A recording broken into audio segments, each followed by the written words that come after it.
We're back, viewers, and we're back with a bang. Good afternoon and welcome to Eswatini TV, a tele-education program called Home Study, which basically aims to indulge you, dear viewer, on your studies. We came back from a very lovely weekend and I hope that you enjoyed your weekend as well. And I'd like to say Happy Mother's Day to my mommy and Happy Mother's Day to all the mothers out there. Nogwazi, how is it on your side? I'm feeling a little weird standing in front of this gadget in front of me. Usually the teachers are the ones to use it, but today it's in front of me. So glad I'm not going to use it. It can be a bit nerve-wracking. Good afternoon, viewers. Like Lerato said, I am Nogwazi Dlamini. Thanks, Lerato, for asking if I had a beautiful weekend. I did. Had a lovely weekend. And of course, Happy Mother's Day to all the mothers out there. Happy Mother's Day, Mom. I hope that you are watching. Just to remind our viewers about our social media platforms, we are live on YouTube from 2 p.m. until 5 p.m. and on Facebook. And if you have any questions, please feel free to ask on our WhatsApp number. As you can tell today, viewers, it's rough. Last week we were slaying with our hair and our makeup. This week it's going to be a bit different. We're going to be playing Janes. Well, what can I say?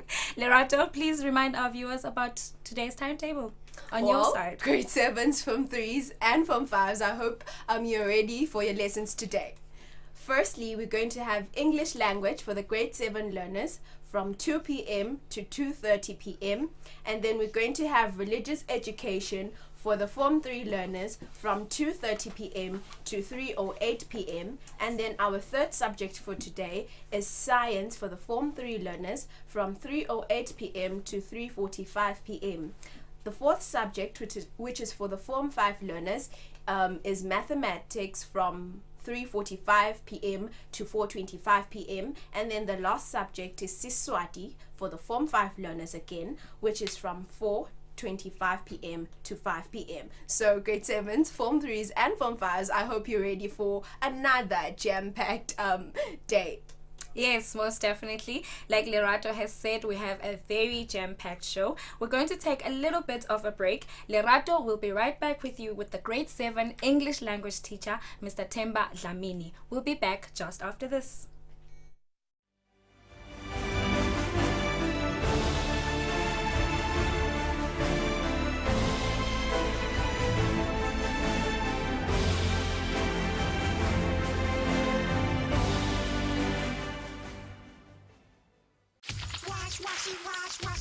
Wash your hands. Scrub them while you sing this song. Wash. Move your hands and fingers in the places in between. Using soap and water makes your hands so clean. Wash your hands. Great job, you're almost done. 5, 4, 3, 2, 1. Taking care of yourself is also taking care of others. We're all in this together.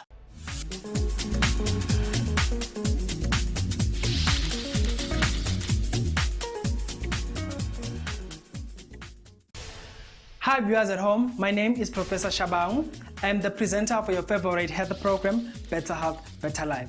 Thank you viewers at home for the calls and the messages, and thank you Eswatini TV for the great platform. Better Health, Better Life Season 4 is coming bigger and better. And now you have a chance to participate by sending a video of your view prior to the next program. On that note, we are appealing to all Eswatini. Please, stay at home, stop the spread so that we can save lives.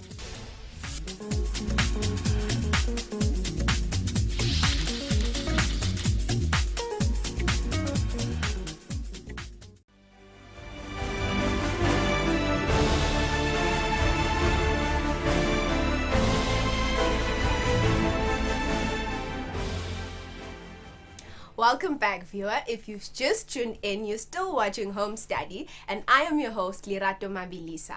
With me in studio today is Mr. Themba Dlamini, who is going to be teaching English language for the grade 7 learners.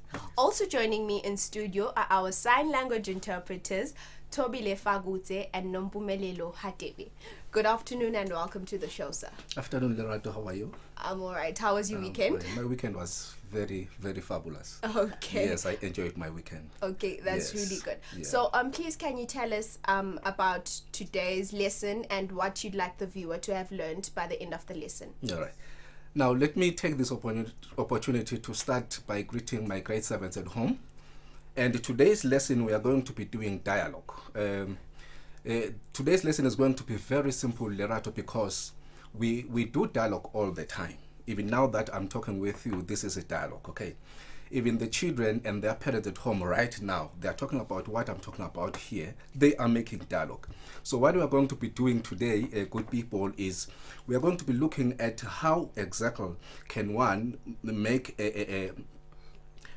how one can make a dialogue well, and we are going to be looking at the rules basically which one can also follow when you are making a dialogue. Okay, thank you Yes. very much, sir. Without wasting time, Yes. please start your lesson. And viewer at home, please remember that we also have a WhatsApp number which pops up from time to time, and we are live on YouTube and Facebook and also on your screens. So without wasting time, please take us through. All right, thank you for the opportunity, Lerato. I would love that we start by looking at the importance, that is, at why exactly do we do a dialogue. That is the rationale for today's lesson.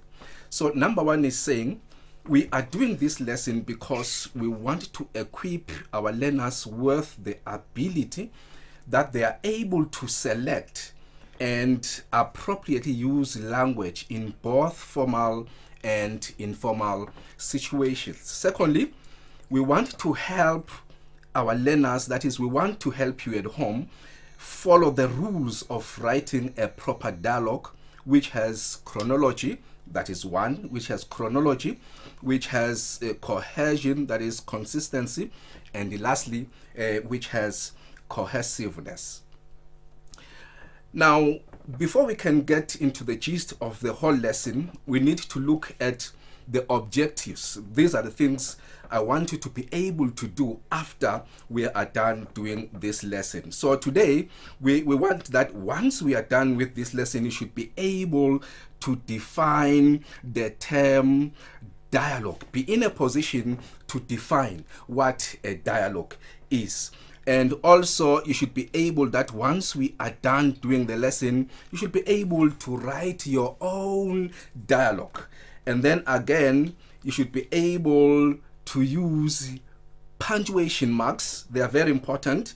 You should be able to use spelling, correct tenses, correct grammar proficiently in your dialogue. This is to say, these things that I've just mentioned, the punctuation marks, spelling, correct tenses, correct grammar, they make your dialogue to be good and to be easy to follow, to be easy to find the meaning.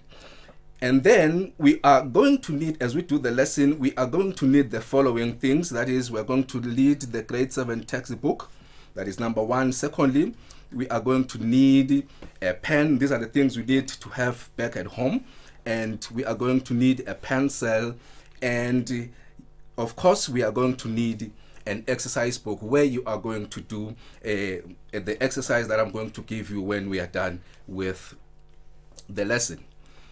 And then now I want us to start by looking at the dialogue, as I said earlier on, to say we need to know what the word dialogue means, because it is not good to talk about something you don't know what it is. So we are going to define what a dialogue is. So here we are saying a dialogue is typically, or you can say a dialogue is normally a conversation between two or more people or characters. So it means, therefore, it is not a dialogue when someone is speaking alone. For it to be a dialogue, there has to be more than one people. And this one that we are going to be doing, we are going to have two characters. And then we are saying, if there is only one person talking, then that is not called a dialogue. As I've just said, it is known as a monologue. And this one is mostly used in plays. And then again, we are saying a dialogue serves several purposes, such as revealing the character's thoughts, such as revealing the feelings, or even show how characters react at that very moment. And then the dialogue that we're going to do today, as I've already said, is between two people. And it is important also, good people, to know that when you are doing dialogue, they are divided into two. There is one, the guided dialogue, and the freestyle dialogue. And then now I want us to look at, as I said earlier on, there are rules that you are going to follow when you are doing dialogue. In fact, you can never do a dialogue without following these rules, okay? Now, rule number one is, when you want to do a proper or a good dialogue, be able to read and study the theme in the caption thoroughly and understand it. I'm going to explain what I'm talking about here. And then number two is saying, be able to identify the keywords in the theme of the dialogue. Number three is saying, identify your audience. And then someone is going to ask, teacher, what does the word audience means? So when you're talking about an audience in a dialogue, you are talking about the person you will be talking with. Now, if we can look at this dialogue that I have in front of me here, when I say be able to locate the keywords in the theme, this is the theme here, the information that I've just put in commas here. This is the theme. So make sure you are able to identify the keywords there. For instance, in this one it says, here is the beginning of a dialogue between two children who saw Lindiwe being washed away by the fast water in the river. Use your own words to complete the dialogue as you think it would have continued. Now, when you look at this theme here, you can see that between two children, this is a keyword, or these are the keywords which are very important for you to know before you can start writing the dialogue. And also, who saw Lindiwe being washed away by the fast water in the river. And then lastly, what is very important is you have to always use your own words. You have to always use your own words when you are doing a dialogue. Now, let us go back a little bit to number 4. Remember, we said number 1, you read and study the theme in the caption. Number 2, we said be able to identify the keywords. And then number 3, we said identify your audience. And then we are saying the audience in this case is the person you'll be talking with in the dialogue. Number 4, knowing your audience will help you choose the right, appropriate language to use. Now, it means therefore, when you are doing a dialogue, good people, you do not use language anyhow, but you have to be able to choose a specific language which is going to suit that dialogue or that person you are talking with. For instance, you are going to see that there is a time whereby you are going to have a conversation with your teacher. You are having a dialogue there. The language you are going to use there is not the same as the language you are going to be using when you are speaking with your friend. So it is important that you are able to choose the right or the appropriate language. And then number 5, you should be relevant. You should be relevant to the subject and be able to engage with and fulfill the task. It means therefore, once you have read the theme in the caption, you are going to know what purpose exactly are you supposed to serve there. You can never be relevant if you can never be able to know the purpose of you writing that dialogue. Number 6 is saying you should be able to develop ideas at appropriate length. Now, with appropriate length, there is always a question. How long should be the conversations? Now, if you open your books on page 40, that is grade 7 books, on page 40, you are going to see that there is a dialogue there between Siwakile and Sibongagonge. Now, in that dialogue, you can see, good people, that the length of the conversation varies. It means that, therefore, there is no specific rule that says a conversation should have 1 line, 2 lines, or 3 lines, but it depends on what you want to say to the next person. And then number 7 is saying, be able to use idioms, similes, metaphors to add flavor, to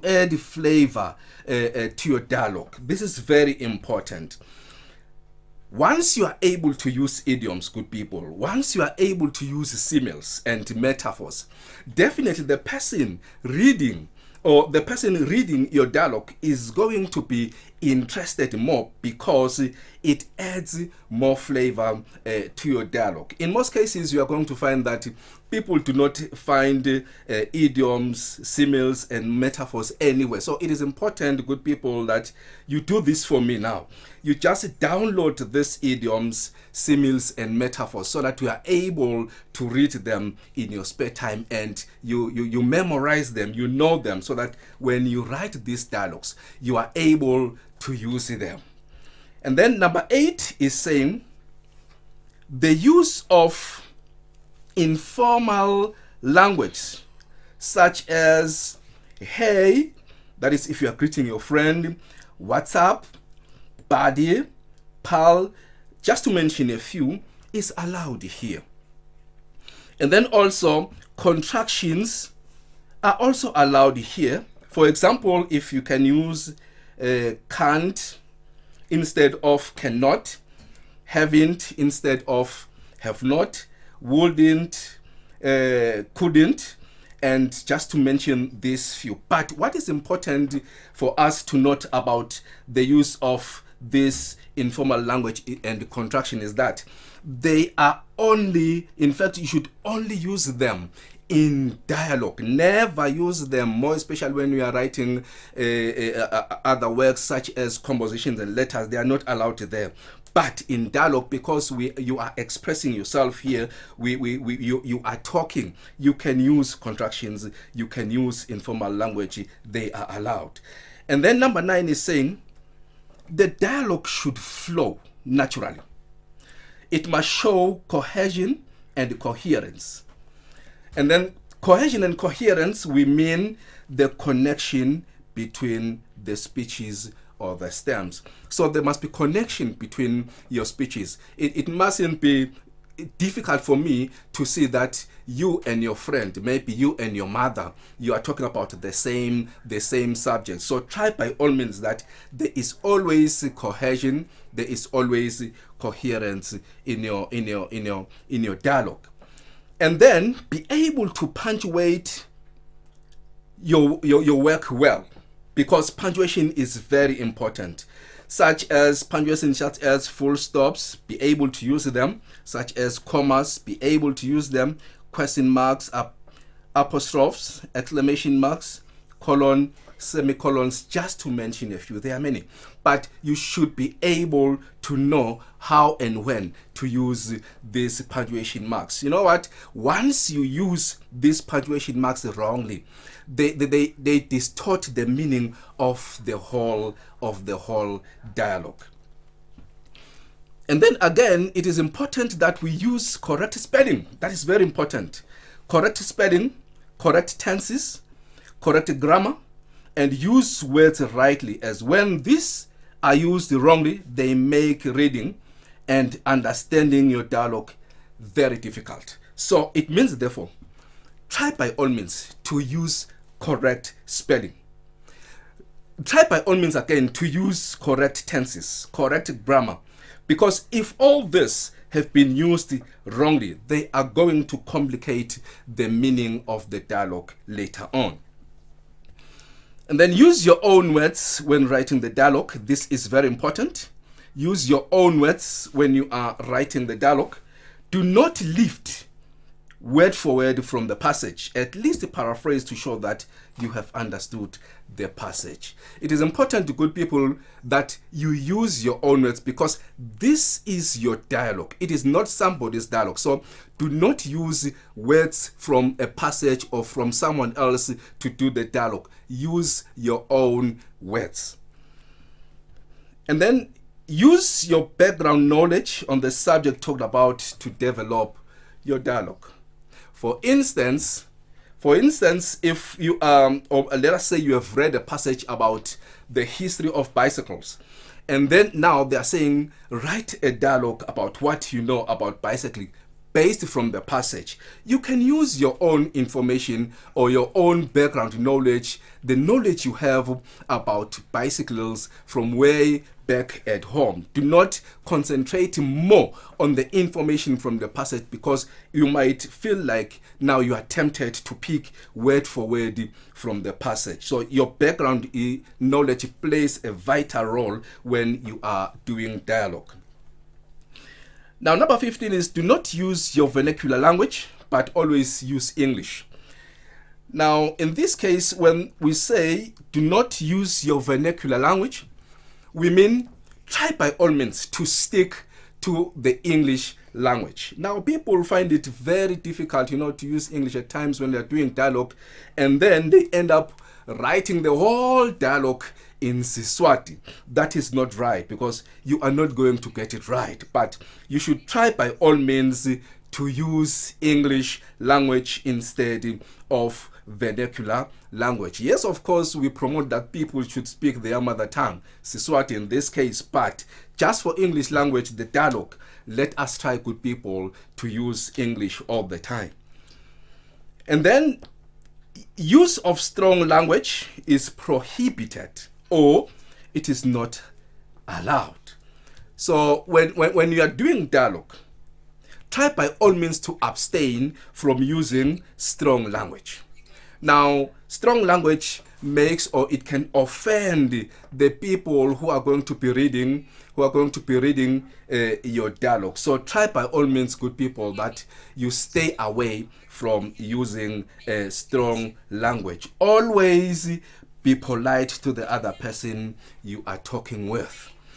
And then, if you are unable, as you are writing the dialogue, if you are unable to use correct punctuation, as I've just said earlier on, to use correct spelling, to use correct tenses, correct grammar, that leads to the complication of the meaning of your dialogue. Now, I want us to move on, and before we can make some other examples of dialogues, because we have two other examples of dialogues. Before we can go there, let us start by reading a passage. Once we read that passage, and then we are going to look at the theme, we are going to look at the caption, we are going to do all the rules I've just talked about, and then see how exactly are we supposed, or how best can we do, or can we write a dialogue. So as we read the passage, remember last time we took some time reading the passage. We're using all those strategies of how to read and understand the passage. But now, because we want to do the dialogue at the end, we are just going to read the passage with understanding. We're not going to do all the strategies and everything that we used in the previous lesson. So now we are going to read the topic, the passage now here. Now, Themba took her washing down the river. Before I can read, as I read, you are also reading in your screens there, so that we are together. Themba took her washing down the river. Themba's friend Ndombi and old Mrs. Mkhize were already there. While they were doing their washing, the women talked to each other, but they always kept their eyes on the water, because people said a crocodile lived in the river. No one had seen it except for Mrs. Mkhize. But she also said she had seen a lion sleeping in her hut and an elephant eating leaves from a tree outside her hut. Nobody believed her stories. Themba's children, Sipho, Lindy, and Ndombi's son, Mandla, played in the shallow water. Lindy stamped her feet in the water and the boys threw flat stones that skimmed across the water. Mrs. Mkhize warned the children, "Remember the crocodile. Don't go in the water." Themba told the others, "You know, my husband says that there are no crocodiles in this river. He says crocodiles don't like to swim in water that moves quickly. And this water is moving very quickly after the rains." "Ha," said Mrs. Mkhize, "I should know. I have seen the crocodile." Themba was sure her husband was right, but her eyes kept watching the water. While they did their washing, Mrs. Mkhize told them her stories about seeing the lion, the elephant, and the crocodile. Ndombi asked, "Did you really see all these animals?" Now, Mrs. Mkhize looked out over the water. "I think I saw the lion in my heart, but I'm not sure," she said. "I saw an elephant eating leaves from a tree, and I'm sure I saw a crocodile in this river last summer." "Get out of the water," Themba shouted. "Come on, get out. If there's a crocodile in there, it will eat you. Quick, quick." The children got out of the water.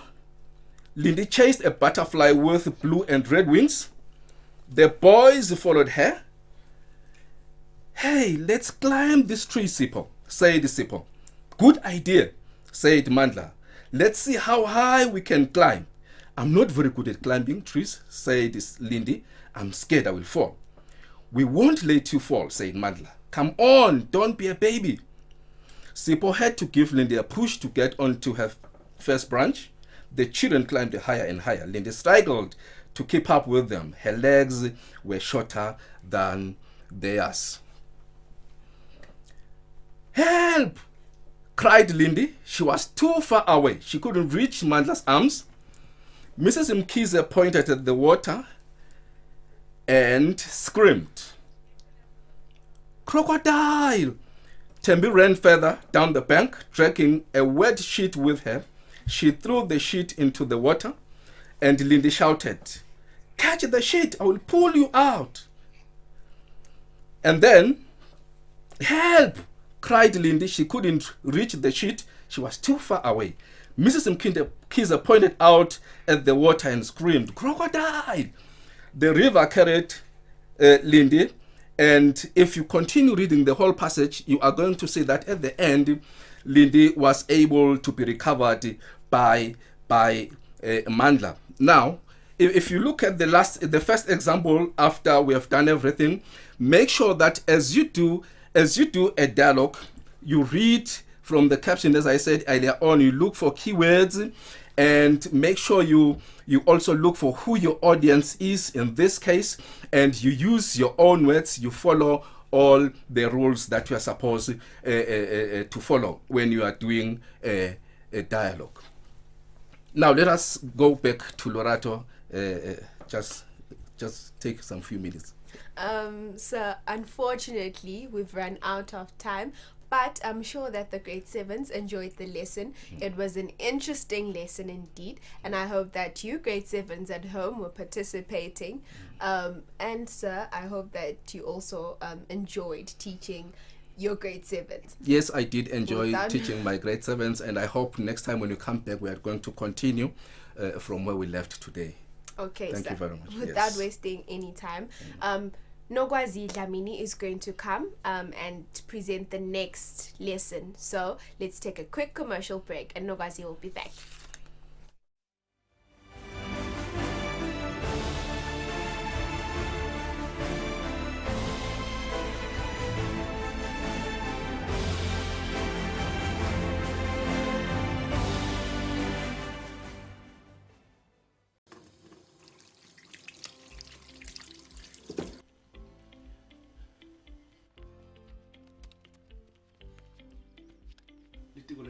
selixwayisile ke ngesifo lesivelile kulamalanga i-coronavirus COVID-19 bagcizelela kakhulu ukuhlendeka kwetandla lokumcoka ukuthi itandla digezwe nawugeza tandla ke bashilo ukuthi digeze lokungenani ama-seconds lam-20 ngemanti lagijimako lanesipho lokunye ke labasixwayise ngawo ukuthi latingalweni lingahlala leligciwane uthi ngakuthi letingalo nato utiwashe ungashintsha itandla kuphela for 20 seconds nalamkhathi sinetandla ugeze nakhona litawufa ligciwane kanjalo ngiyamcela ma-loyal viewers geza intandla nihlale ekhaya nihlale niphephile sitayinqobe i-COVID-19.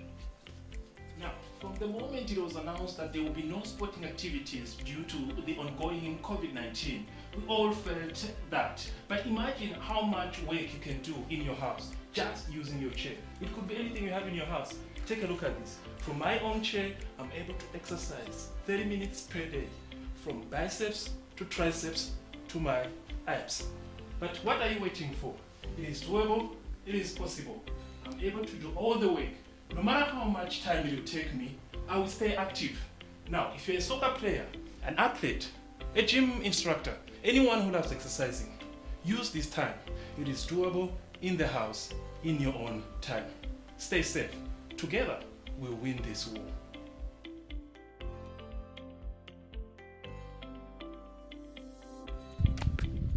Imidlalo yonke imisiwe eveni. Hlala ekhaya utivikele kulesifo iCovid-19. Lokumcoka ukuthi uhlale ekhaya. Sitawudlala imidlalo uhulumende sekazivumele. Kulesikhathi lapho khona umhlaba ula nemkhuhlane iCoronavirus, uhulumende kwakuleli ucele wona eMaswati ukuthi akahlale ekhaya alandzele timiso nemihambo yenhlangano yomhlaba emhlabeni. Kanike ngabe mbukeli ukuthi ngakala ukuthi uphume uye ekhaya ngoba ke uye emsebentini. Hlala ukufake i-face mask. Kanike ngabe kubita ukuthi khwehlelela emkhonweni. Sitawubonana mbukeli mayibuya tona temidlalo ngabe sitawulandzela tona tinqumo ta hulumende. Stay home, stay safe. So lokukhutsatwa kona ke ukuthi hlale ekhaya uhlandekile ugeze tandla. Keep fit, stay home. Ungayi ngaphandle kuyodlala imidlalo. Hlala ugcoke i-face mask.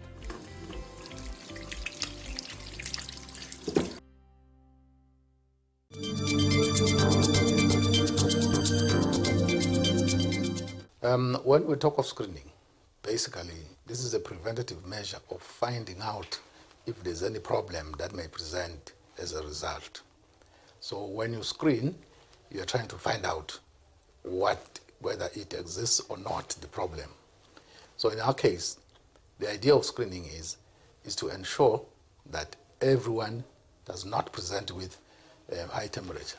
So anyone who's presenting with higher temperature than usual is then picked up, and then from then on you'll then be tested to make sure that you have the virus or not. That is the main difference. Eswatini sibambisene kulwa nekwanza kuligciwane lecorona. Wash hands now.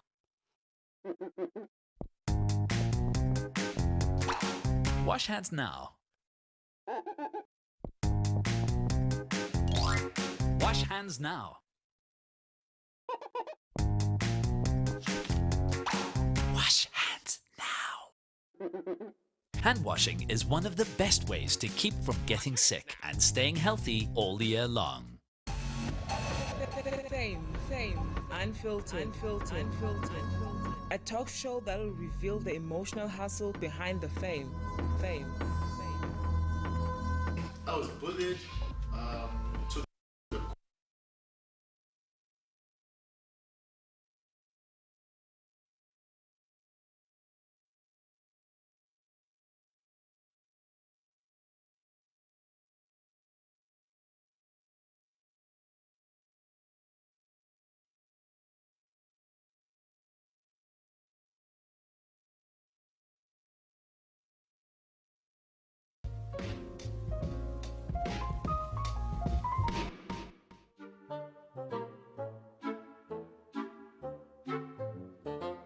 Kids, wash your hands so you can come in and have lunch. Okay, Mom. Tabo, apply some soap. You shouldn't just use water only. But my hands aren't dirty, Nolwazi. Just because your hands don't look dirty doesn't mean they're clean. We need to wash our hands regularly with soap and running water for at least 20 seconds, just like teacher taught us, so that all virus-causing germs and bacteria are washed away. Tabo, listen to your sister, baby. It's important to always wash your hands with soap and water for at least 20 seconds. Like right now before we eat, after using the toilet, after touching animals, or after changing a nappy. We must also clean our surfaces and toilet seats with disinfectant. Guys, it's time to wash our hands, wash our hands, wash our hands. Dirt and germs don't stain entrance, germs by life. First the water, then the soap, and you scrub all your palms, scrub your fingers till they clean, rinse and dry. Guys, I'm home. Welcome back, honey.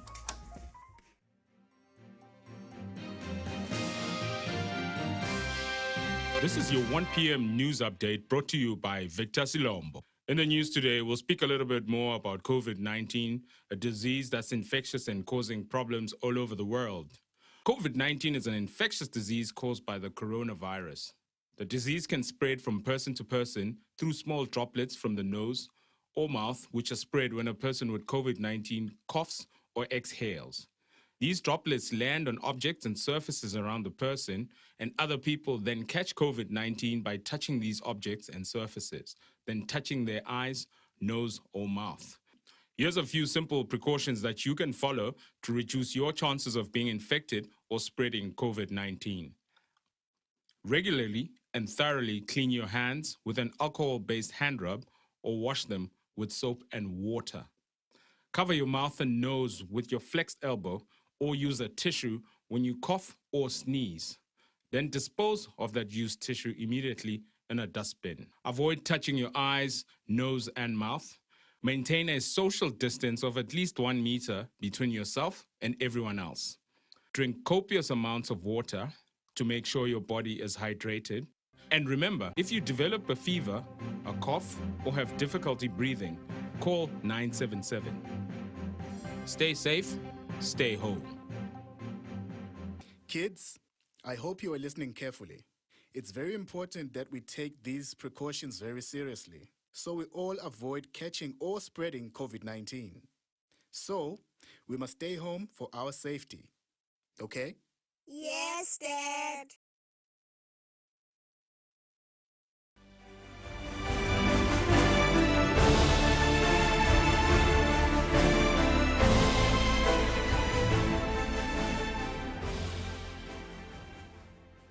Good afternoon to our viewers and a warm welcome back to those who have just joined us. I am Dlamini, and right at this moment we are doing Form 3 religious education. Joining me in the studio right now is Nomfumdo Dlamini, who is doing the Form 3 religious education lesson. Also joining me in the studio are our sign language interpreters Nompumelelo Hadebe and Linda Mamba. Nomfundo, how are you doing this afternoon? I'm great, Nowazi. How are you? I'm good. Did you have a great Mother's Day? I'm sure you did. Oh, yes. It was so great. I got 2 hugs from my boys and it was indeed great. Oh, beautiful. That's the sweetest thing. Lovely Mother's Day you had. Now back to today's lesson. Can you just give us briefly an overview of today's lesson? Okay, today we are looking at Peter's denial. Peter denies Jesus. Okay. And we are going to look at the first trial of Jesus Christ, the trial before the Sanhedrin. All right. Is there anything that your Form 3s will need? I'm assuming the Bible, of course. Yes, and they must make sure it's the Revised Standard Version, RSV. I insist on that one. Okay. And they should get notebooks to take some notes, as well as pens. All right. It's obvious. Okay, lovely. It sounds interesting. Form 3s, I hope that you are ready. Just to remind you that we are live on YouTube and on Facebook. And if you have any questions, please feel free to use our WhatsApp number. Nomfundo, you can start with your lesson, please. Thank you, Nogwazi. Could I just please disturb you a little Yes. bit? Could you please speak a bit? All right. Yes. That's not a problem. I'll Right, do that. thank you. All right. Good afternoon, dear Lena. Welcome to our religion lesson. We are looking at Peter's denial, when Peter denies Jesus, and we are going to look at Jesus' trial before the Jewish council, before the Sanhedrin. After this lesson, at the end of this lesson, you should be able to give an account of Peter's denial. You should be able to give an account of Peter's denial. You should also be able to relate Jesus' trial before the Sanhedrin. You should be able to explain reasons why Peter denied Jesus. And you should also be able to explain Peter's character. You should also be able to explain the significance of Jesus' trial before the Sanhedrin. Okay, so that is why it is very important for you to pay attention as the lesson progresses. Okay. Remember, dear Lena, that when we were looking at the Last Supper, Jesus made 3 predictions. One of those predictions was that Peter was going to deny him 3 times before the cock crowed on that very same day. I hope you remember that. That is what we are going to be looking at today. And then we are going to look at his trial before the Sanhedrin. I hope you have heard me saying that since I came here. And then we are wondering what the Sanhedrin is. Sanhedrin is the Jewish Supreme Court. It was a Jewish religious court where religious issues or where religious cases were discussed. Okay, it comprised of 70 Jewish men. It's a Jewish Supreme Court which comprised of 70 men, Jewish men. Those men were supposed to be Sadducees, Pharisees, as well as scribes. Those were the Sanhedrin, and most of them were Sadducees. Remember when I talked about Sadducees too. It was chaired by the high priest. The chairman of the Sanhedrin was the high priest. The high priest who was himself elected by the Roman government. Okay.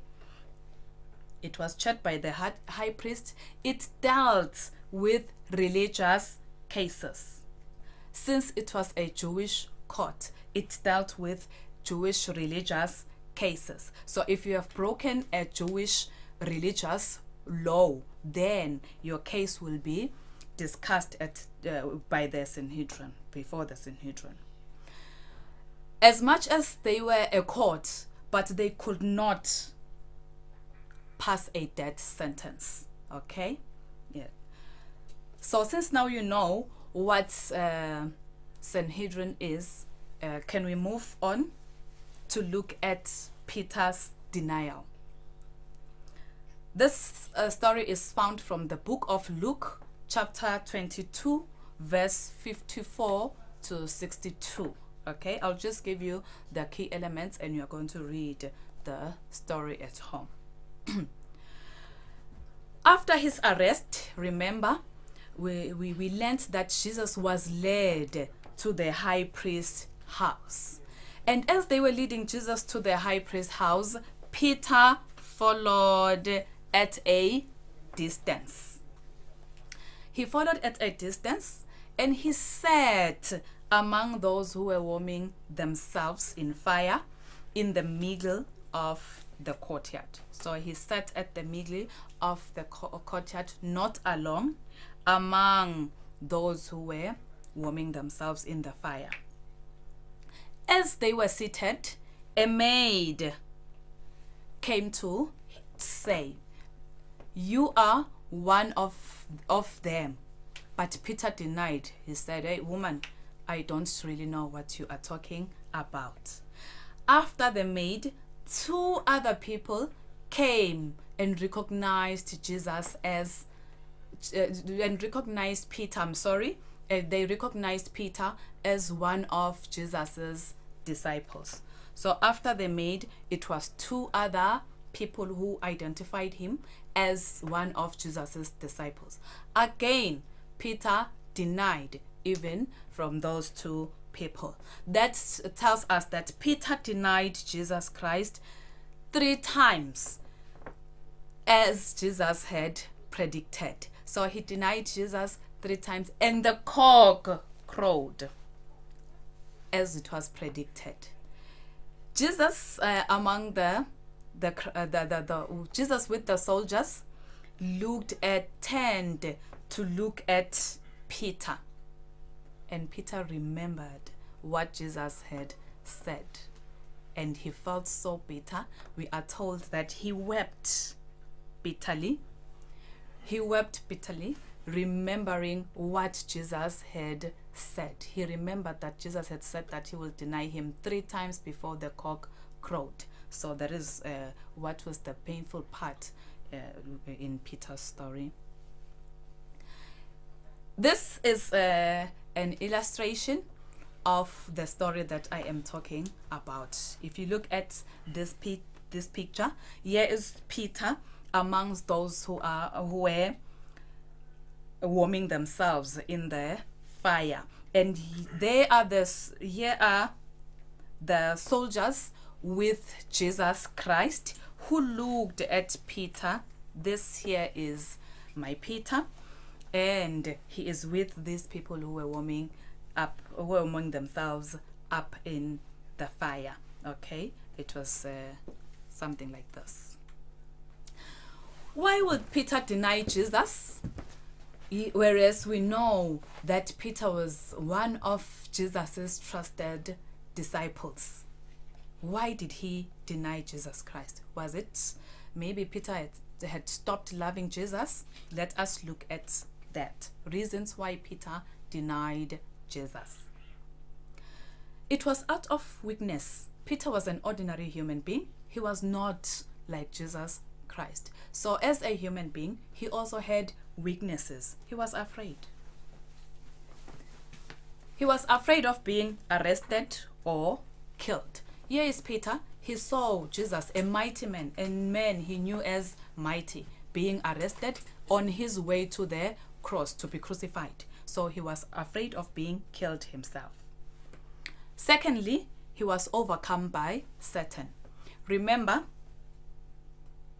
during the Last Supper, Jesus said to Peter, "Peter, Satan had asked for you, but I have prayed for you." So this is what was happening. Satan had come to test Peter, and he was overcome by him. So he denied knowing Jesus. Not only that, it was predestined. Jesus himself said it. "Peter, you will deny me 3 times before the cock crowed tonight." That means that it was something that was bound to happen. There was no way that Peter could have avoided that, so he could not help. Also, Peter was disappointed in Jesus Christ. Peter had been with Jesus, so he was disappointed in Jesus. He had been with Jesus. He had been with him from Galilee throughout his ministry. He knew how mighty he was. He knew the things that he could do.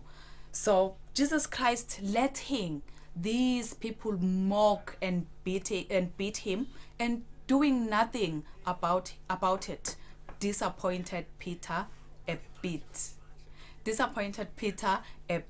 And he could not continue saying that he was one of his own. Okay. And we may say that he denied knowing Jesus because here Peter was alone. He had no support from the other disciples no solidarity with the other disciples.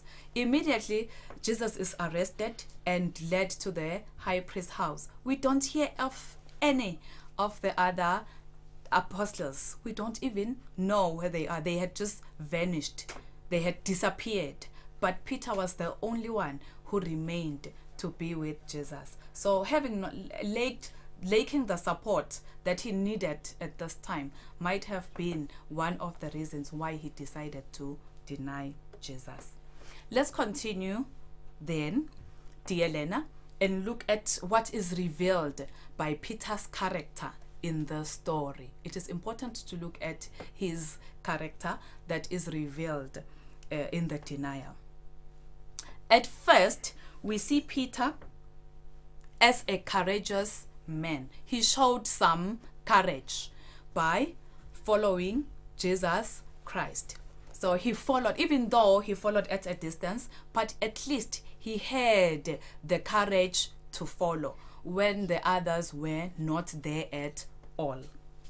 We also see him as a loyal person. He is loyal to Jesus Christ. He followed him even during this trying time. He is loyal in the sense that he keeps the promises that he made to Jesus during the Last Supper. Jesus said one of his disciples was going to betray him. And then Peter stood up to say, it wasn't him. Whenever you die, I will die.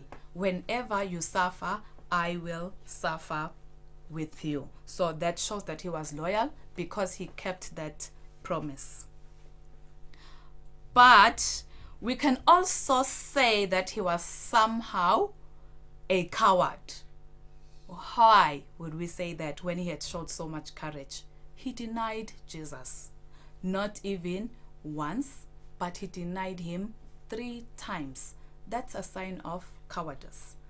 If he was brave enough, he would, and as somebody who had said that he will suffer with him and he will die with him, he would have said, yes, I am one of his disciples and I am his follower. But he denied because he was a coward. He was afraid of being attacked. Okay,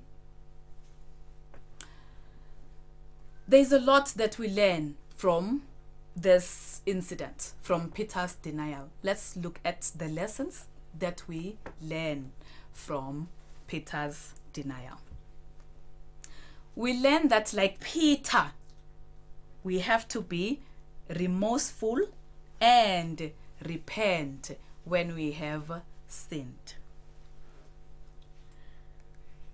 We have to be remorseful and repent, just like Peter. After denying Jesus 3 times, what did he do? He wept bitterly, showing some remorse. Okay? And we also learn that we have to stand firm in our faith. We learn that we have to stand firm in one's faith, no matter the circumstances. Peter stood firm. He decided to follow Jesus, even though the circumstances did not allow that.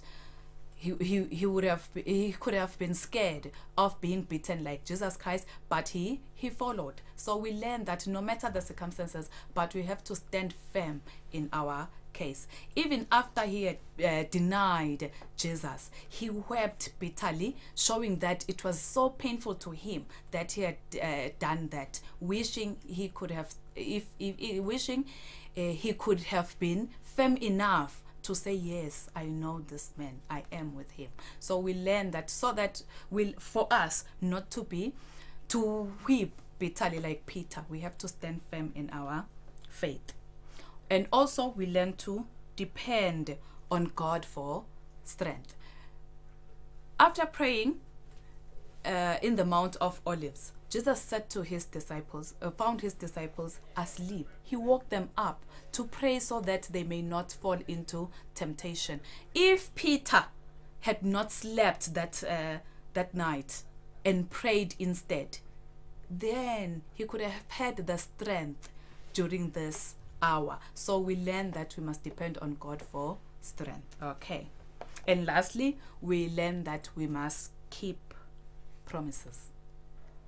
Peter kept his promise to follow Jesus Christ.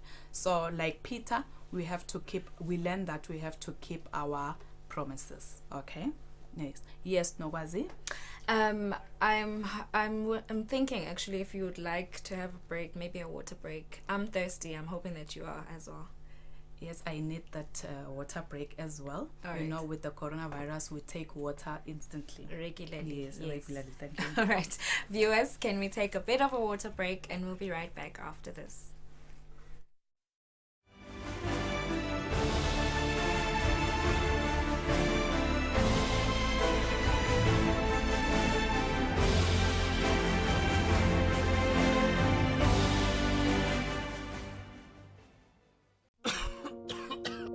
Kumelula ukuthi ligciwane lecorona lisuke kulomunye lingene kulomunye uma sitawusonzelana. Singasita sinciphise kuanza kwalo ngekuthi sikhweshelane. Lokhu kusho ukuthi singachawulani, singathinzani njengokuhagana nje. Tikhweshise ngesigaba lesiyimitha kusuka kulabanye. Kumcoka kakhulu kuhlala uhlobile nekuthi hlobisa uma uke waphumela kubantu. Ngekubambisana sitakumisa kwanza kwaleli gciwane sibe ngulabaphilile. Eswatini sibambisene kulwa nekwanza kweligciwane lecorona.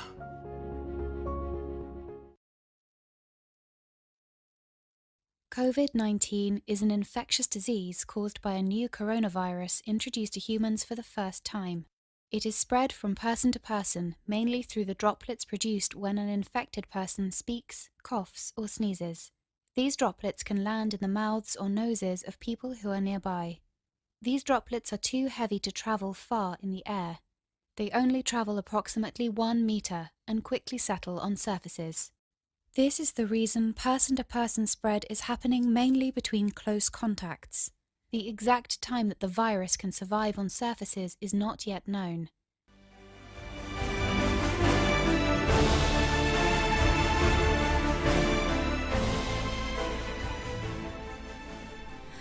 What a lovely water break we have just had.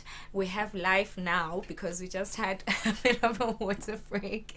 Nomfumdo, I'll let you carry on with your lesson without wasting any time. Okay, thank you so much. No, thank you for that break. I really needed it. Okay, dear Lena. Now we are going to look at Jesus' trial before the Sanhedrin. This one is taken from the book of Luke also, chapter 22. Now we're in verse 62 to 71. I hope your Bibles are still opened, okay? We are looking at Jesus' trial before the Sanhedrin. After the arrest of Jesus, the men guarding him began mocking and beating him. As he was being mocked and beaten, he was led to the council, the Jewish council, which I said is the Sanhedrin. He was led to the council, to the Jewish court, so that they may lay the charges that are laid before him. He was charged for being blasphemous. What does blasphemous mean? A sin, committing a sin before God. So Jesus had committed a sin before God. What sin? One, Jesus claimed to be the Christ. Jesus claimed to be the Christ. So while he was before the Sanhedrin, this is what they asked him. So tell us, are you the Christ of God? And Jesus said, if I tell you, you will not believe. And if I ask you, you will not answer. So Jesus did not deny the fact that he was the Christ. He was the Christ of God. So that was blasphemy. He was claiming to be the Christ. And then Jesus Christ continued to say, but I tell you, from today onwards, the Son of Man will be seated at the right hand of the power of God. The Son of Man. Who is the Son of Man in this Christ? In this case, it was Jesus himself. So another blasphemy. Jesus calls himself the Son of God. So that was, according to the Jewish council, that was a sin before God, blasphemy, calling himself the Son of God. That means that Jesus Christ equated himself to God, which was a sin. He equated himself to God. That is why he was said to be blasphemous. And this is not the same time. He is doing the same sin. Remember, in his ministry, when he performed miracles, healing miracles, he will heal people and say, your sins are forgiven. And the only person, according to the Jewish laws, the only person who could forgive sins was God. So Jesus was making himself God. That was blasphemy. So these were the charges laid before Jesus Christ. Note, Lena, that these charges are religious charges. All the charges laid before him are religious charges. They have something to do with, they have everything to do with religion. Okay. So you must note that we are going to use this information later on when we look at the other trials of Jesus Christ. Okay. Here is Jesus in this picture. Here is Jesus before the Jewish council, before the Sanhedrin. I would like us to use the word Sanhedrin more than the Jewish council, because it is a technical term in our subject. Okay. Why was this trial before the Sanhedrin significant? It was important for the Sanhedrin because they had to find charges for arresting Jesus. In Jesus' arrest, we pointed out that it was not normal because he was arrested before the charges were laid against him. So they arrested him and then went on to look for the charges that they may lay before him. So the trial was important to find charges. Also, this trial was important to make him guilty of blasphemy. Remember, in the story, he was asked, are you the Son, the Christ of God? And then he said, so they asked him, so are you the Son of God? And he said, so you have said, so you say, which means that what you have said is correct. And they said, what more do we need to hear? So we have heard him ourselves. So that is what they wanted. And also, they wanted to build a solid case to deserve crucifixion. Okay, sorry, this is not supposed to be persecution, it's supposed to be crucifixion. So to build a solid case for Jesus to deserve crucifixion, they had to have this trial so that they have a solid case to take to the Roman court. Okay, that was why this was important. And then there is something we learn about the character of Jesus Christ from his trial. We learn that Jesus Christ was bold. Why do we say that he was bold? He had the courage to reveal his true identity at this trying time. Remember, we have said that already. There were soldiers who have mocked and they had beaten him. By now, he should have been shaking and filled with fear. But no, he is bold and courageous enough and fearless to say, I am the Son of God, the Son of Man. From today onwards, the Son of Man will be seated at the right hand of the power of God. That shows courage. He was bold. Also, Jesus Christ was adamant. He was not shaken.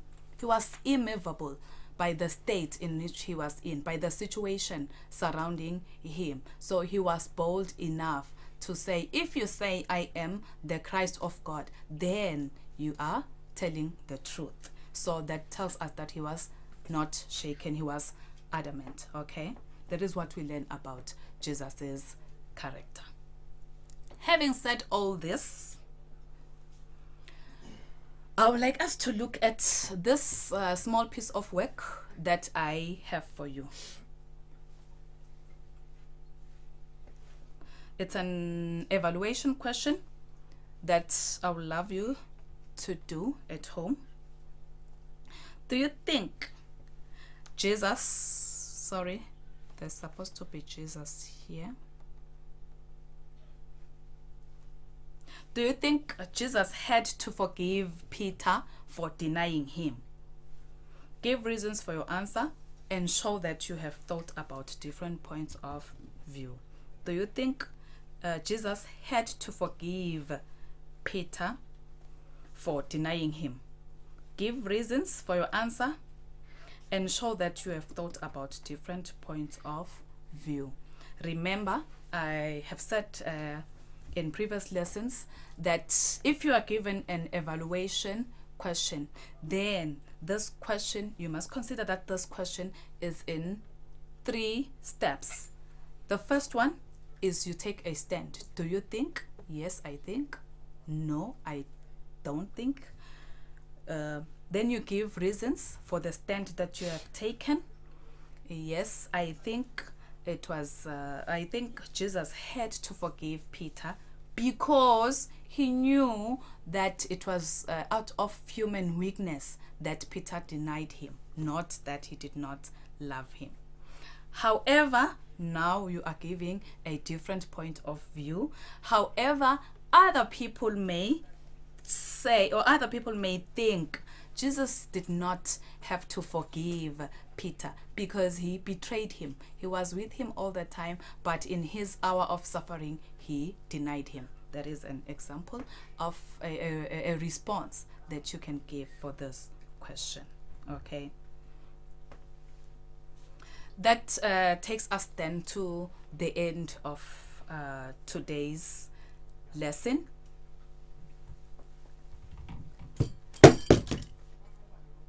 That takes us to the end of today's lesson. So we have looked at Peter denying Jesus Christ 3 times before the cock crowed on the very night Jesus had predicted that. We have looked at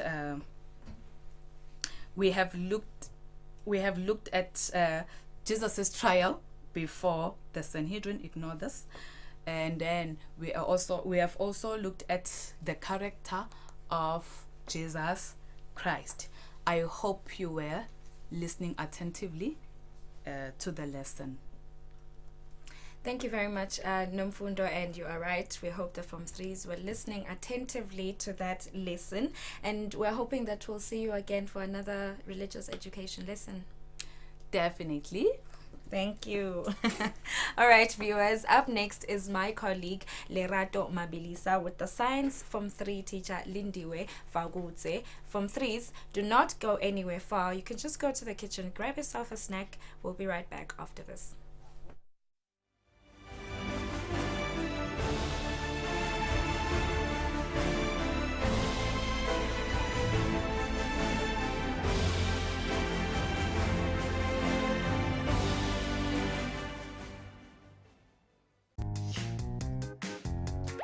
Wash hands now.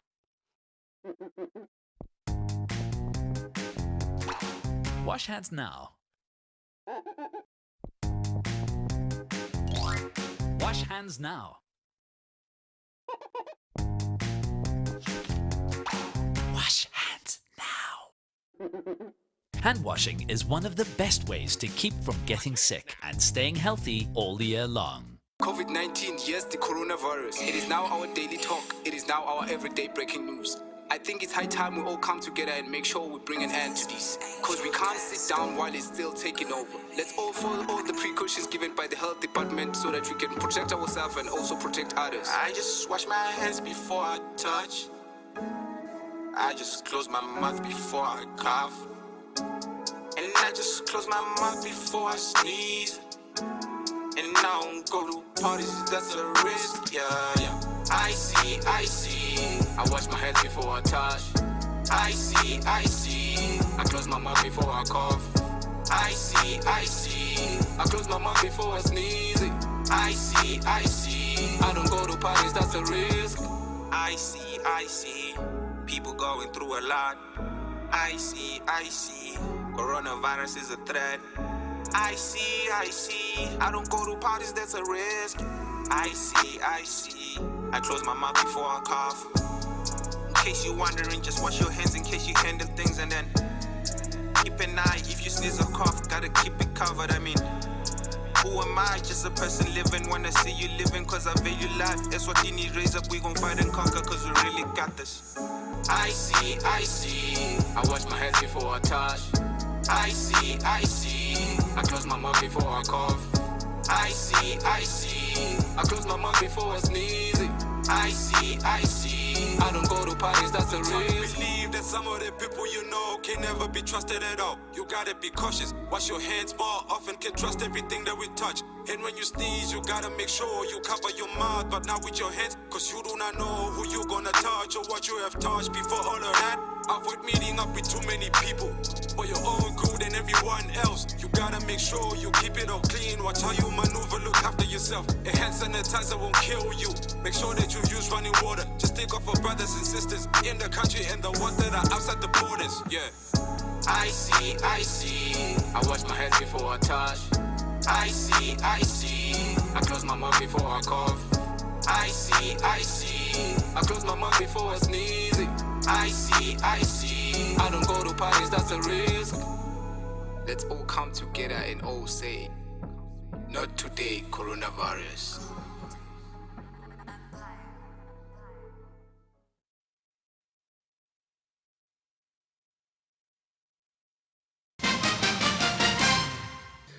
Nebekunene sibhekene nemkhuhlane lo matima kakhulu umkhuhlane we-COVID-19. Sisesikhatsini lapha wonke umuntu ufuneka atibuke yena ngokuthi ufuna kuphila yini noma ufuna kwentani. Uma ngabe ufuna kuphila kufuneka asukume aticabangele abone ukuthi yini lokufuneka yente. Sitamtshela ke thina ukuthi yini lokufuneka yente. Kufuneka ente lo lokushiwo nguhulumende la ku abambisene nelitiko letempilo la kamhlabuhlangene i-World Health Organization ukuthi bantu abahlale ekhaya phuma endlini nangabe kukhona sidingo lesimatima lesingetulu kwemandla longeke usichubele embili sidingo lesifana nokuthi sowuphuthuma kudokotela so sidingo sokuthi mhlambe sekuphelene kudla endlini so ungakhona kuphuma ngaphandle kwaloko hlala endlini.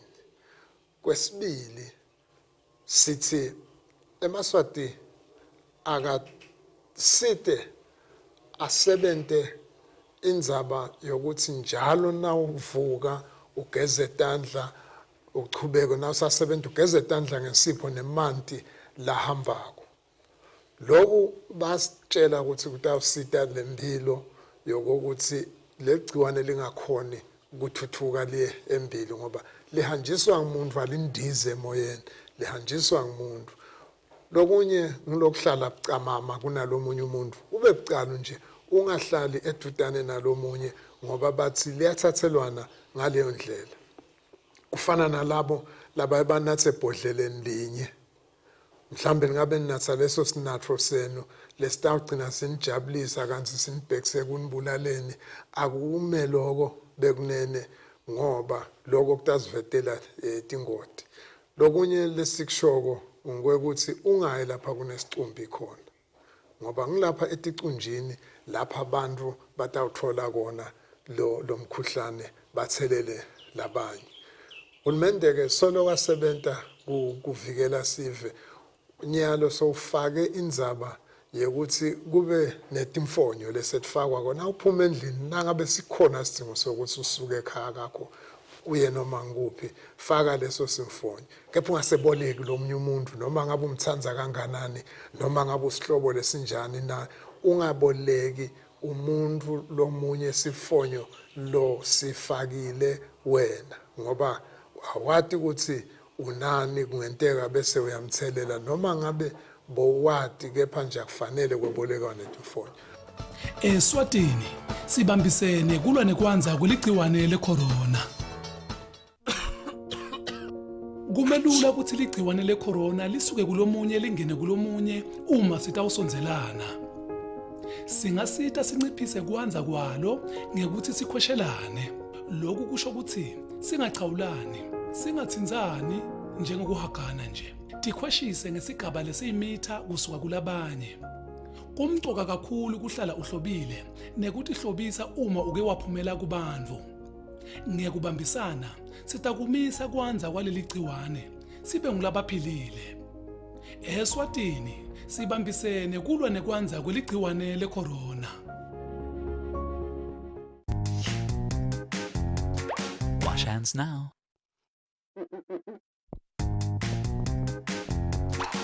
Wash hands now. Wash hands now. Wash hands now. Hand washing is one of the best ways to keep from getting sick and staying healthy all the year long. COVID-19 is an infectious disease caused by a new coronavirus introduced to humans for the first time. It is spread from person to person, mainly through the droplets produced when an infected person speaks, coughs, or sneezes. These droplets can land in the mouths or noses of people who are nearby. These droplets are too heavy to travel far in the air. They only travel approximately 1 meter and quickly settle on surfaces. This is the reason person-to-person spread is happening mainly between close contacts. The exact time that the virus can survive on surfaces is not yet known. So it is wise to clean surfaces regularly, particularly in the vicinity of people infected with COVID-19. Hands touch many surfaces, which can be contaminated with the virus. You should therefore avoid touching your eyes, nose, or mouth, since contaminated hands can transfer the virus from the surface to yourself. When coughing or sneezing, cover your mouth and nose with the bend of your elbow or use a disposable tissue. If a tissue is used, discard it immediately into a closed bin. The most effective way to prevent the spread of the new coronavirus is to clean your hands frequently with an alcohol-based hand rub or soap and water. This will eliminate the virus if it is on your hands. Stay healthy and prevent the spread of COVID-19.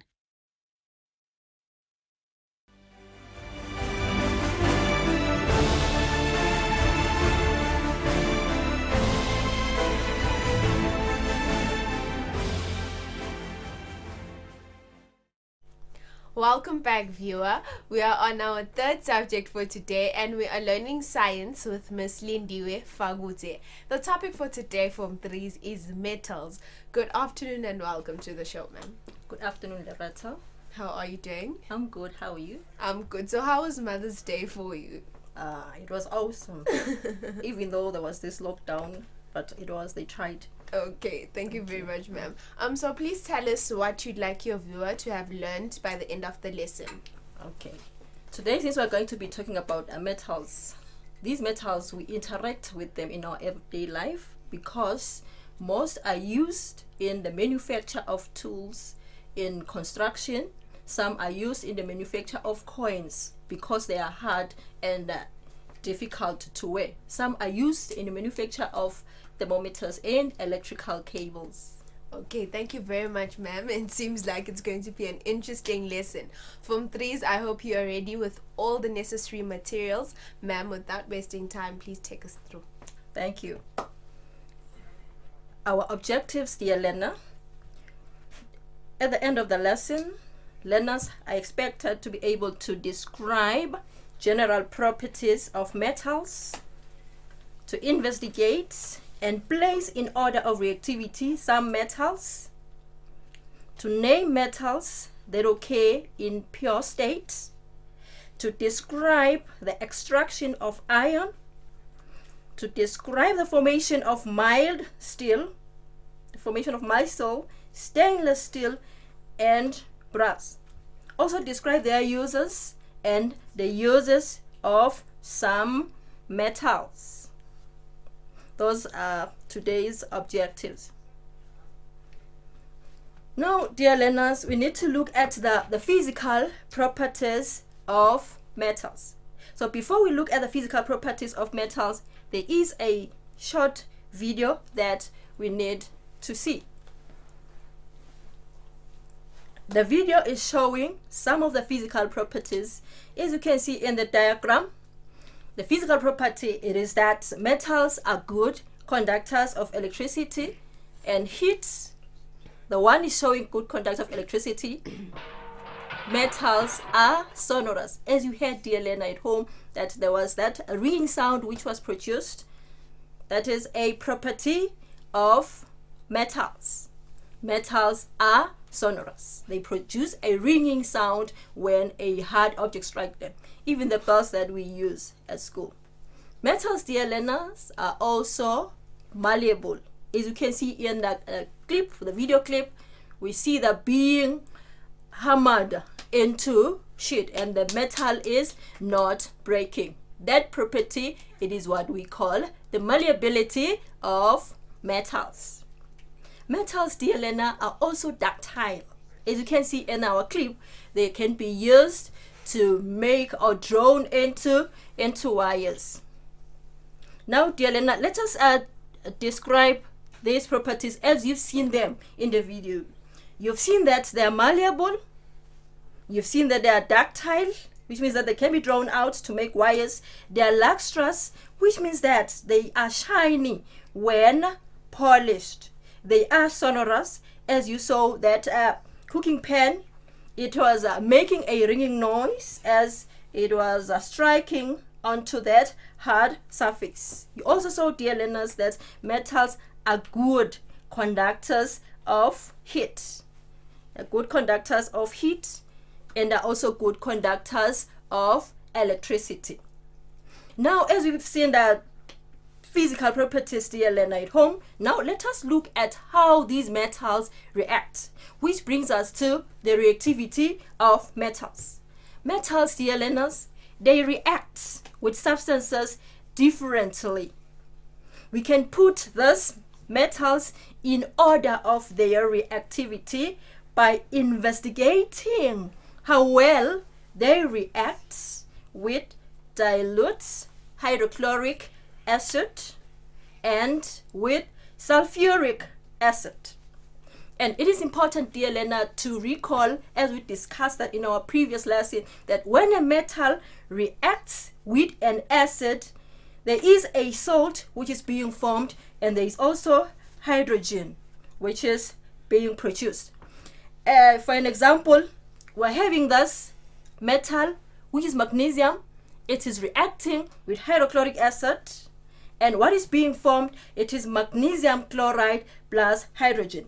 So when you are carrying out such an activity, say you are reacting an acid with a metal, you are going to see bubbles being produced or bubbles being involved.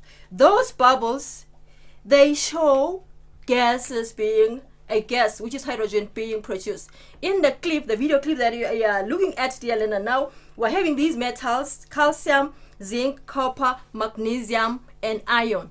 The one which is most vigorous, as you can see, with the highest number of bubbles produced, that is calcium. It is followed by zinc, followed by magnesium, and then we have a few bubbles being produced by iron. And when we look closely at our video clip, we can see that there are no bubbles that are being produced by copper. That, dear learner, should be telling us something about the reactivity of these metals. So in our clip, you saw we had Ca for calcium, that the Ca, it is a symbol for calcium, Zn, a symbol for zinc, Cu, a symbol for copper, Mg, a symbol for magnesium, and Fe, which is a symbol for iron. And then based on this video clip, dear learner, then you can be able to arrange these metals in order which we call the reactivity series. And one may wonder as to what exactly is a reactivity series. When we're talking of a reactivity series, dear learner, we're talking of a list of elements, and these elements are mostly metals and they are arranged in order of reactivity. how vigorous they react with some substances. And it is important to note, dear learner, as you are looking at the diagram, you can see that at the top we have an element which is a metal, and then at the bottom we have another element. That one is also a metal. It is important to note that the most reactive metal, dear learner, it is placed at the top of the series. So in the diagram that you are looking at, we are having thus potassium. Being at the top, it is telling us that it is the most reactive metal in our series. And then when we're looking at the diagram, we can also see that we have another metal at the bottom of the series. That metal being at the bottom of the series, it is the least reactive metal. The least reactive metal, it is at the bottom of the reactivity series. So it is important, dear learner, for you to know or to arrange calcium, to arrange magnesium, to arrange zinc, to arrange carbon, as well as copper. So you should be able to know their order when it comes to the reactivity series. Thank you. And then what you need to know, dear learner, what you need to take note of is that the more reactive the metal, the more it likes to form compounds. So it is more reactive, so it can react with some other element so as to produce a compound. So the more reactive the metal, the more it likes to form compounds. It is important to note, dear learner, that the more reactive the metal, the more stable are the compounds that it forms. It is also important to note, dear learner, at home, that if the compound is stable, it is going to be difficult for that compound to decompose or to break down. So it is not easy to break down a stable compound. It is also important to take note of the fact, dear learner, that we do have metals. And if you can just recall, in our reactivity series, we have copper down there at the bottom of the series. We have silver at the bottom of the series.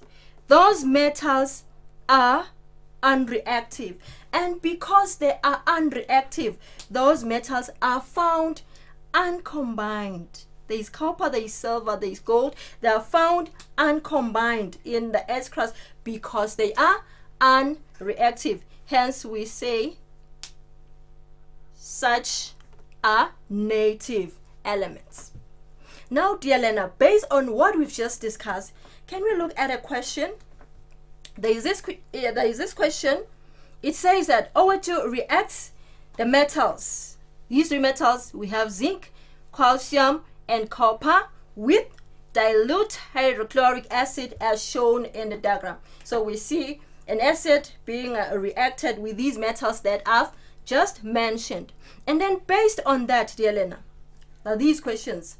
The first question, you are expected to describe the differences that will be observed in the number of gas bubbles produced per minute in each test tube. Test tube M, test tube N, and test tube O. And then the second question, you are expected to arrange the metals M in M, N, and O in order of reactivity, starting with the most reactive.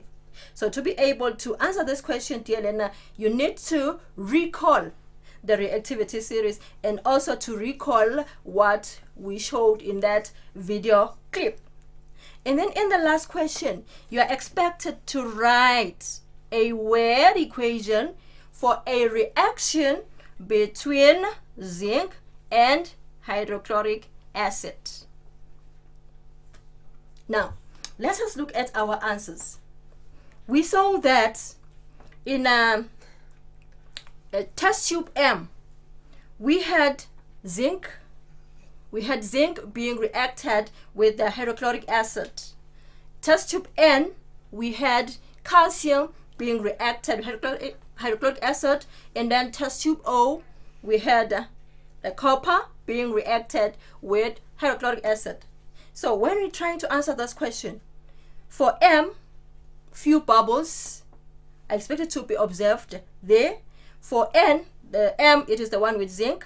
And for N, more bubbles because it's calcium, and you know that calcium amongst these metals, it is up there in the reactivity series. And then in test tube O, we had copper, dear learner at home, and copper, no bubbles are formed when it is reacted with the acid, reason being that copper is unreactive. And then based on that, you are supposed to arrange these metals in order of their reactivity, starting with the most reactive one. The most reactive one, it is calcium, followed by zinc, based on the description that we've mentioned in A above. And then the least reactive one amongst the three, it is copper. And then in the last question, you are asked, dear learner, to write a word equation between zinc and hydrochloric acid. It is a metal reacting with an acid. Then you know, dear learner, that there has to be a salt produced together with hydrogen. So in this example, we have zinc chloride, which is our salt, produced together with hydrogen. So we have our reactants zinc and hydrochloric acid, and our product, we have zinc chloride and hydrogen. Those are the answers to our questions. Now, dear learner, since we've mentioned that some metals are reactive, then it is important to take note of the fact that most are not found pure in the S crust. Most are found combined chemically with other elements. They are found combined chemically with other elements in rocks, which we call ores. For an example, we have the iron ore at Ngwenya. The iron ore, it is an example of an ore. Then one may wonder as to what exactly is an ore. An ore, as we've mentioned, it is the rock in which the metal compounds are found in the earth's crust. And then we have the main ores of iron. The main ore of iron, it is hematite. Hematite. And then the main ore of aluminium, it is bauxite. So it is important, dear learner, to know the names of these ores. Then now, since we are interested in obtaining those metals not as compounds, then there is a need to extract them. There is a need to extract them from the earth's crust. So we dig them from the earth's crust, and then we need to extract or to break them down or to decompose them. So to do that, we carry out what is known as extraction. We carry out what is known as extraction. That is the extraction of metal. Now, the method of extraction, it depends on how reactive the metal is. Recall the reactivity series. We have metals at the top of the series, metals such as calcium, metals such as aluminium. They are at the top of the series.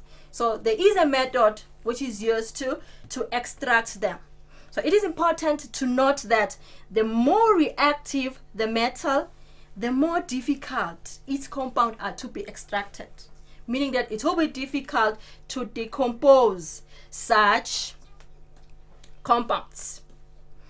And then there is a method which is used for extraction, for the extraction of such metals. In that method, it is what we call electrolysis.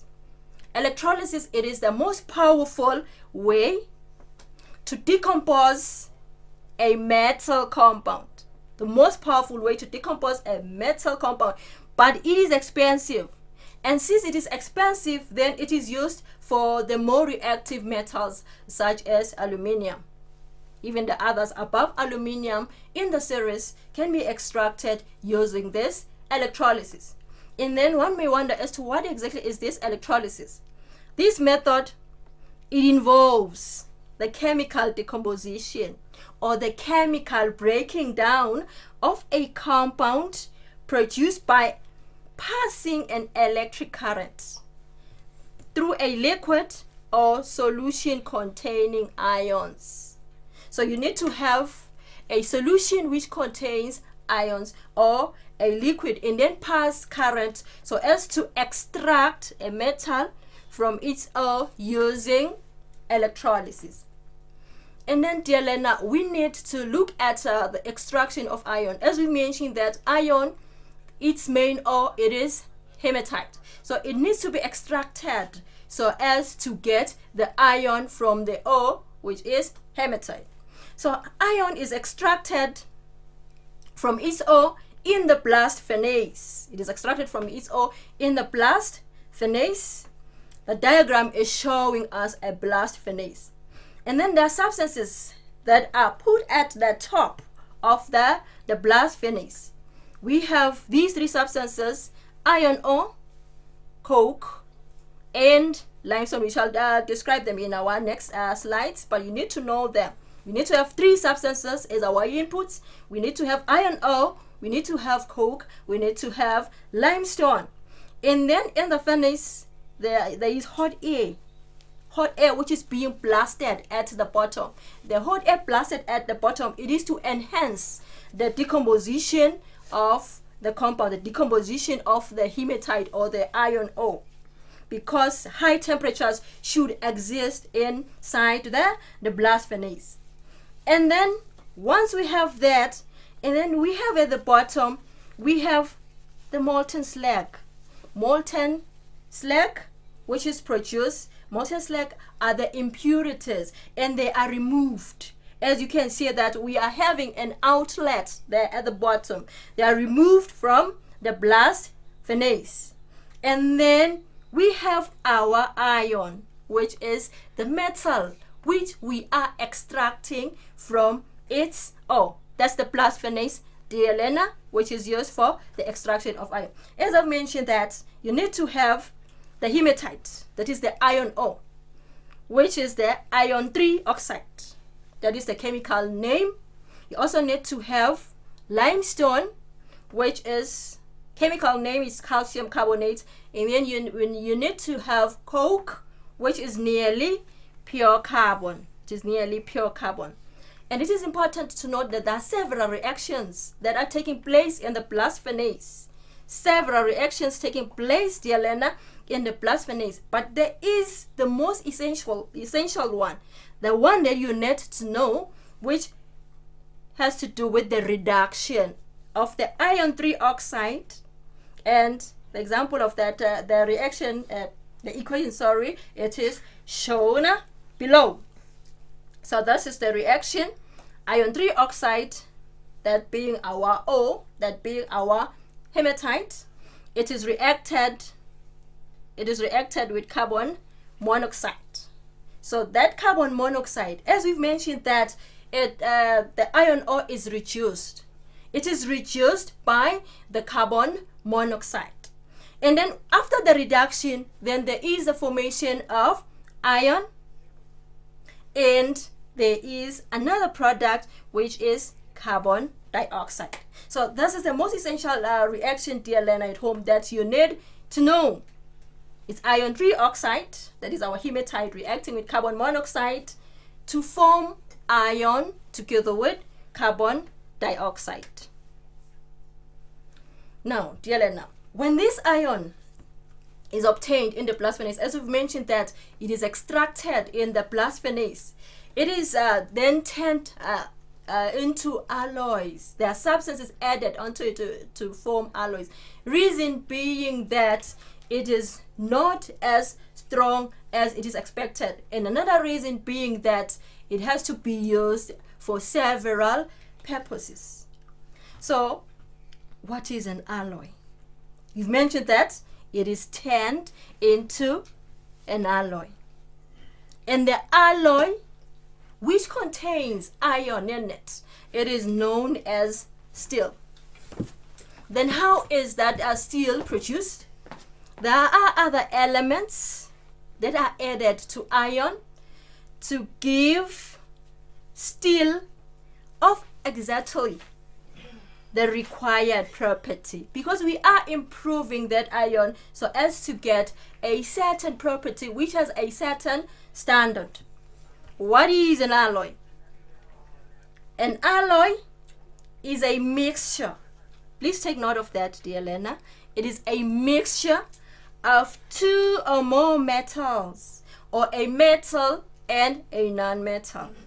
It is a mixture of two or more metals, or a metal and non-metals. We do have examples of alloys. Examples, dear learner, such as mild steel, stainless steel, as well as brass. Mild steel, stainless steel, as well as brass. Now, dear learner, let us look at this mild steel. What is that mild steel? It is an alloy. As we've mentioned, that an alloy is a mixture of a metal with one or more elements or elements. It could be a non-metal or a metal. So mild steel, it is an alloy which contains iron. Remember, Pella, it is steel. So which means that it must have iron in it, which contains iron and carbon. Mild steel is hard. That is an essential property for its use. It is hard, and because of that, it is used in the manufacture of car bodies and machinery. As you can see in our beautiful diagram there, we have a very nice car which has been manufactured using mild steel. Now, the next type of steel, dear learner, that we need to look at, it is stainless steel.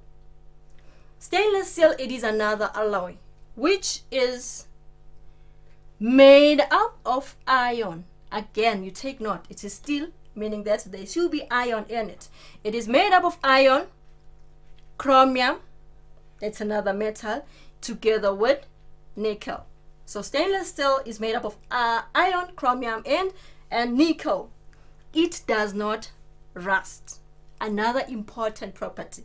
Now, this property, it is a property of stainless steel which makes it to be used in chemical plants, and also it is used in the manufacture of cutlery. You know, we use this, as you can see our diagram. We have forks, we have knives, we have a spoon and a teaspoon. Those, we use them in water. We put them in water. So for them not to rust, they should be made up of a certain alloy, which is our stainless steel. Another alloy, dear learner, that we need to look at, it is brass. Brass is an alloy which contains copper and zinc. It is made up of copper and zinc. It is harder than copper, but it does not corrode. Hence, it is used in the manufacture of musical instruments. As you can see, that's nice musical instruments in our diagram. It is also important, dear learner, to know the uses of some metals. As you know that this is a topic about metals. We have zinc, which is used in galvanizing, that is coating iron with zinc. It is used in the manufacture of brass. We have copper, used in electrical wiring, since it is a good conductor of electricity. It is also used in cooking utensils such as pots, to allow the pots to quickly conduct the electricity so that the food is cooked in a short period of time. The food is cooked in a short period of time. Then we have aluminium, which is used in the manufacture of aircraft bodies, and it is used in making food containers, since it is resistant to corrosion.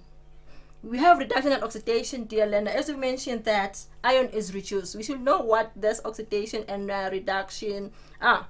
When you're talking of oxidation, we're talking about the addition of oxygen to a substance. For example, if you react magnesium with oxygen, oxygen is added onto the magnesium so as to produce magnesium oxide. And in this case, magnesium is oxidized, and the oxidizing agent is oxygen. That is oxidation. Then we have reduction.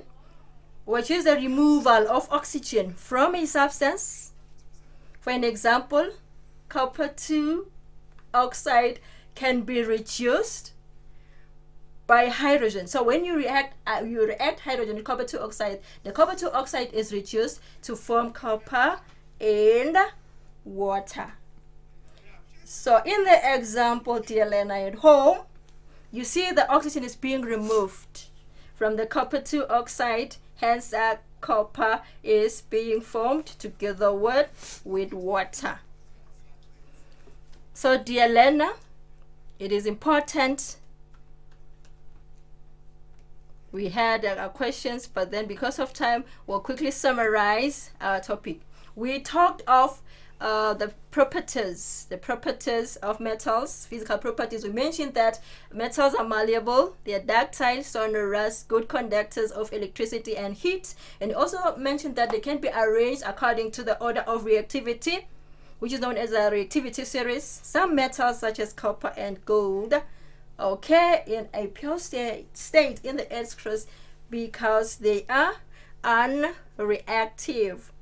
It's also important to know that those metals which are more reactive, they are found as compounds in a rock called ores. We have the ore of iron, which is hematite, and we have the ore of aluminium, which is bauxite. And it is important to note that the iron can be extracted from its ore in a blast furnace, whereby the iron is reduced by the carbon monoxide, the iron 3 oxide is reduced by carbon monoxide, so as to form carbon together with carbon dioxide. And then an alloy, it is a mixture of 2 or more metals, or a metal and a non-metal. That brings us to the end of our lesson, dear learner at home. Okay, ma'am. Thank you. Thank you very much for that. Although at the end you went a little too fast, but I understand time was up. Form 3s, unfortunately, we've come to the end of your lessons. Up next is the Form 5s with Nogwazi and the Form 5 teachers. So Form 5s, stay back because it's your turn after this. Let's take a quick commercial break.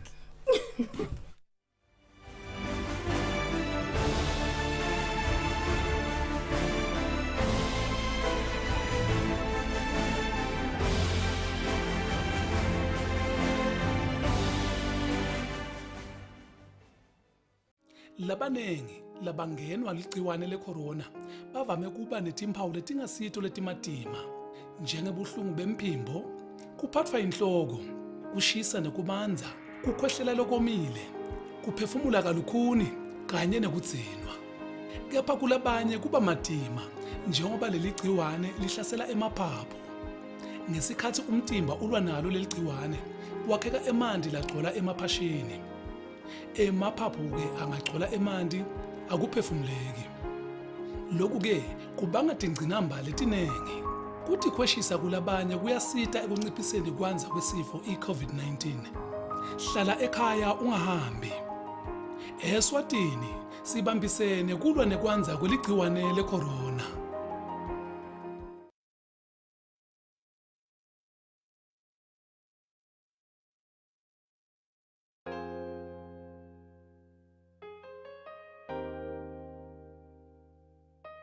Mina ngisipho kaDlamini ngumengameli wenhlangano lemele inhlangano donke dala abakhubatekile la eveni eSwatini. Sikhuthatha bekunene ukuthi asigeze intandla ukuze sitawuphepha kulesifo lesikhona lesi-COVID-19.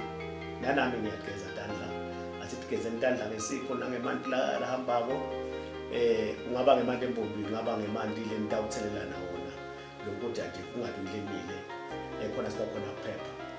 Kulabo abahlala nabakhubatekile ngiyanxusa lokho ukuthi abasitenile abantu abakhubatekile behlala nabo bekunene bakhuthathe ukuthi batigezele intandla, basite labo labangakhona ukuthi geza bona khona sitawuhlala siphephile.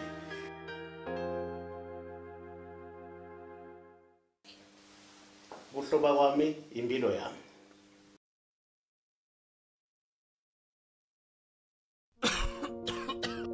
Kumelula ukuthi ligciwane lecorona lisuke kulomunye lingene kulomunye uma sitawusonzelana.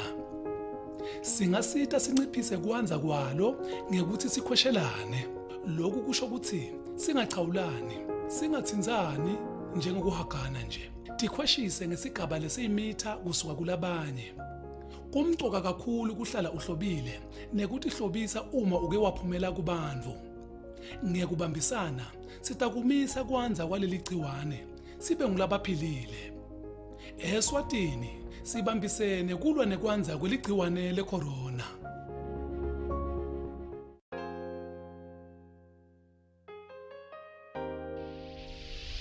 Ligama lami nguNcamiso Mhlanga, Country Director waka-Water Aid.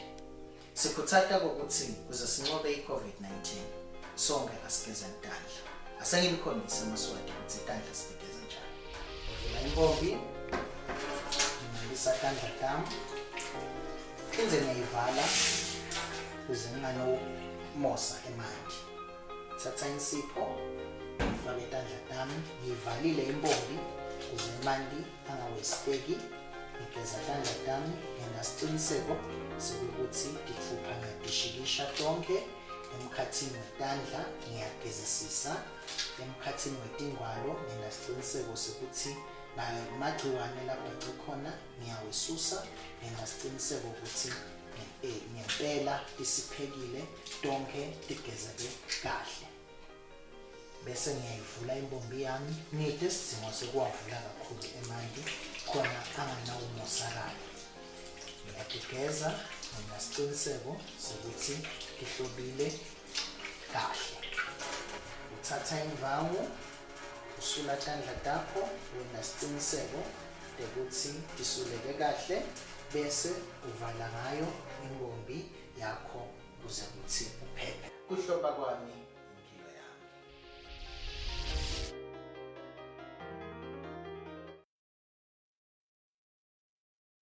COVID-19 is an infectious disease caused by a new coronavirus introduced to humans for the first time. It is spread from person to person, mainly through the droplets produced when an infected person speaks, coughs, or sneezes. These droplets can land in the mouths or noses of people who are nearby. These droplets are too heavy to travel far in the air. They only travel approximately 1 meter and quickly settle on surfaces. This is the reason person-to-person spread is happening mainly between close contacts. The exact time that the virus can survive on surfaces is not yet known. So it is wise to clean surfaces regularly, particularly in the vicinity of people infected with COVID-19. Hands touch many surfaces, which can be contaminated with the virus. You should therefore avoid touching your eyes, nose, or mouth, since contaminated hands can transfer the virus from the surface to yourself. When coughing or sneezing, cover your mouth and nose with the bend of your elbow or use a disposable tissue. If a tissue is used, discard it immediately into a closed bin. The most effective way to prevent the spread of the new coronavirus is to clean your hands frequently with an alcohol-based hand rub or soap and water. This will eliminate the virus if it is on your hands. Stay healthy and prevent the spread of COVID-19.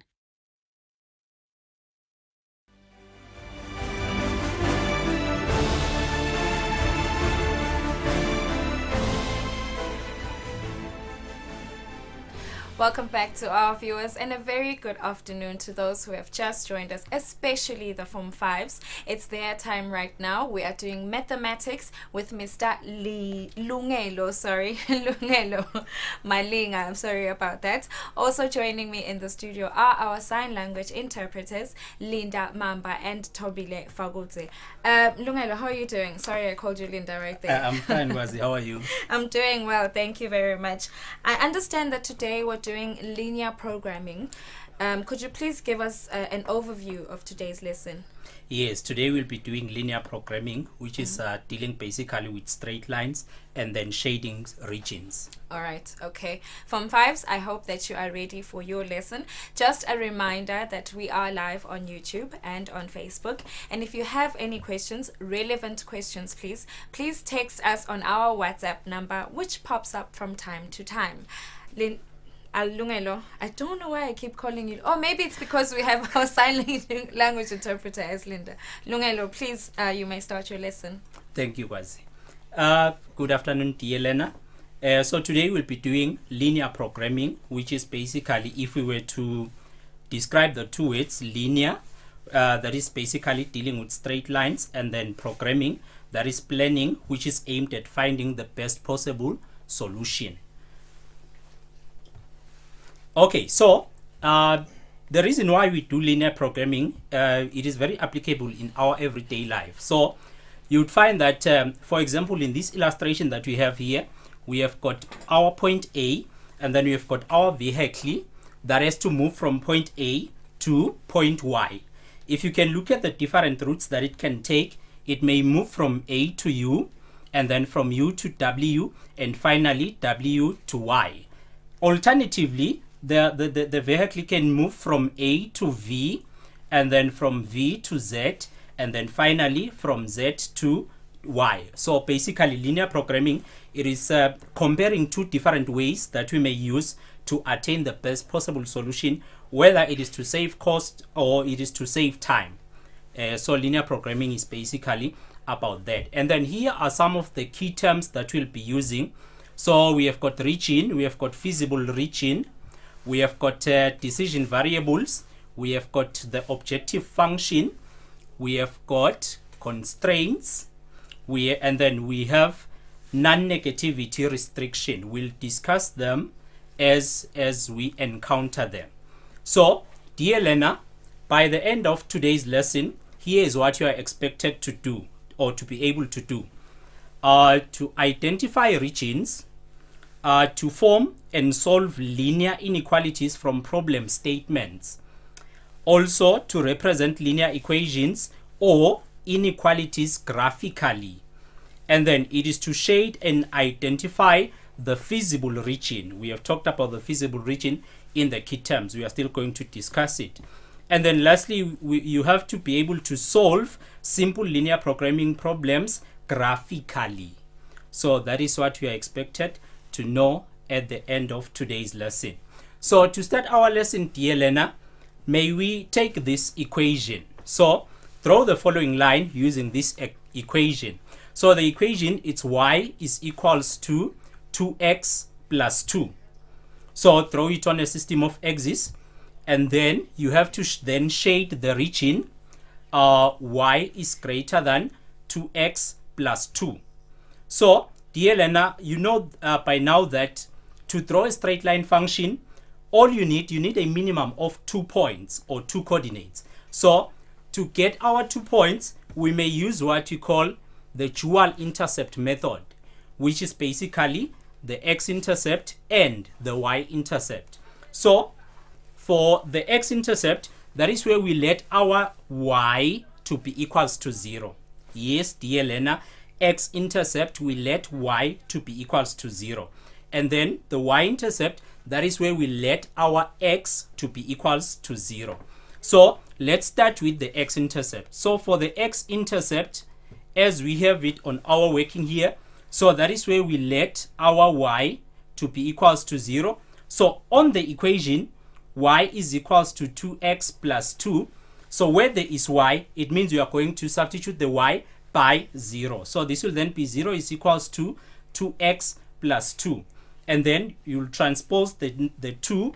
It will then be negative 2 is equals to 2x. So finally, because we are looking for the value of x, we will then divide by the coefficient of x, which is 2. And then if we divide by the coefficient of x, which is 2 on both sides, we will then have x is equals to negative 1. So our x-intercept is negative 1, meaning the graph will cut the x-axis at negative 1. So the coordinate that we'll have there, it is negative 1, 0. The negative 1, it's the one that we got here, and then the 0, it's the one that we have from letting y to be equals to 0. So also with the y-intercept, you may look at the working. So let us now move on, dear learner. So now that you have your 2 points, you have your x-intercept, which is negative 1. You have your y-intercept, which is positive 2. So your graph will cut the x-axis at -1 and cut the y-axis at +2. Remember our inequality, they said we must shade the region y is greater than 2x plus 2. Yes, just to confirm, yes, it is y is greater than 2x plus 2. So now we have drawn our line. You will remember, dear learner, that the inequality greater than or less than, the lines or the boundaries that we use there are broken lines. It is also for greater than or equals to and less than or equals to where we use a solid line. So ignore my solid line here. It should be a broken line. So this inequality sign guides us in terms of our boundary line as to how it should look like. So here is our line. We now have our line. So all we need now is to determine the region. So they said we must shade this region. Y is greater than 2x plus 2. So now we have our line here. So all we need to do is to test. So to test, in order to find a region, what we do is we take a single point, but make sure that the point that you take doesn't lie on the boundary line. The point has to be either above or below the line. So we may take any point. Let's take the point 1, 1. Let's take the coordinate point 1, 1. So what you do here, you remember that in the coordinate, this value represents the x value, and then this one represents the y value. So here, what we do is we substitute y with the y value, which is 1, and substitute x with the x value, which is 1. And then y is greater than 2x plus 2 will then be, substitute y with 1, it will then be 1 is greater than 2 into 1 plus 2. And then this is the same as y is greater than 4, because 2 times 1 it's 2 plus 2 it's 4. So if you look at this, 1 is not greater than 4. Hence this point falls under what we call the unwanted region. So this point falls under what we call the unwanted region. Hence we will then shade the other region which is opposite to this point. So we'll shade this part. So this is our region that is represented by the inequality y is greater than 2x plus 2. So here is the proper solution. Okay, now let us move on, dear Elena. So to show, and then our second example says show the region represented by y is less than or equals to 2x plus 4 by shading the unwanted region. So now we are no longer shading the region that is represented by the inequality. We are rather shading the opposite of that, which is the unwanted region. So here is our inequality. Y is less than or equals to 2x plus 4.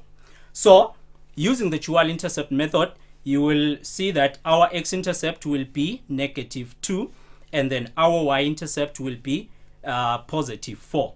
So here is our line, and then this line is proper. It is a solid line. Remember, for less than or equals to or greater than or equals to, we use a solid line. So all we need to determine now are the regions. And remember, once you have established the regions, you then have to shade the unwanted region. So now let's take point 1, 1. So you can take any point, dear learner. Let's take point 1, 1, where there is, so our point that you are taking, it's 1, 1. Where there is y, we put 1 greater than or equals to 2 into 1 plus 4. So this is 1 is less than or equals to 2 times 1, 2 plus that, 6. So 1 is less than or equals to 6. And this is true. 1 is less than 6. Hence, this falls under what we call the wanted region. So remember, the question said we must shade the unwanted region. Hence, the region we are then going to shade, it's the one this side, the unwanted region. The reason now, dear learner, we are now shading the unwanted region, it is because in linear programming, we shade regions, and then there is this specific region that will be left unshaded, which we call the feasible region or the region of possible solutions. So the feasible region, that is where we are going to get or source our solutions. So that is because we are going to be dealing with different inequalities in one graph. So we will shade out the unwanted regions for all the inequalities. And then finally, we'll be left with a region that won't be shaded. That region is called the feasible region, or the region of possible solutions. Okay, so here is the proper solution, dear learner. Now, let us take a word problem. As we have indicated from the objectives that most of the inequalities will be created from word problems. So what you do, dear learner, is you analyze or interpret the problem statement. From the problem statement or word problem, you should then formulate a number of inequalities. So here we are told that Peter wants to plant plum trees and apple trees. So Peter wants to plant two types of trees, plum trees and apple trees. And then we are told that he wants to plant at least 3 plum trees and at least 2 apple trees. So from this statement, so we now understand the subject, what we are talking about.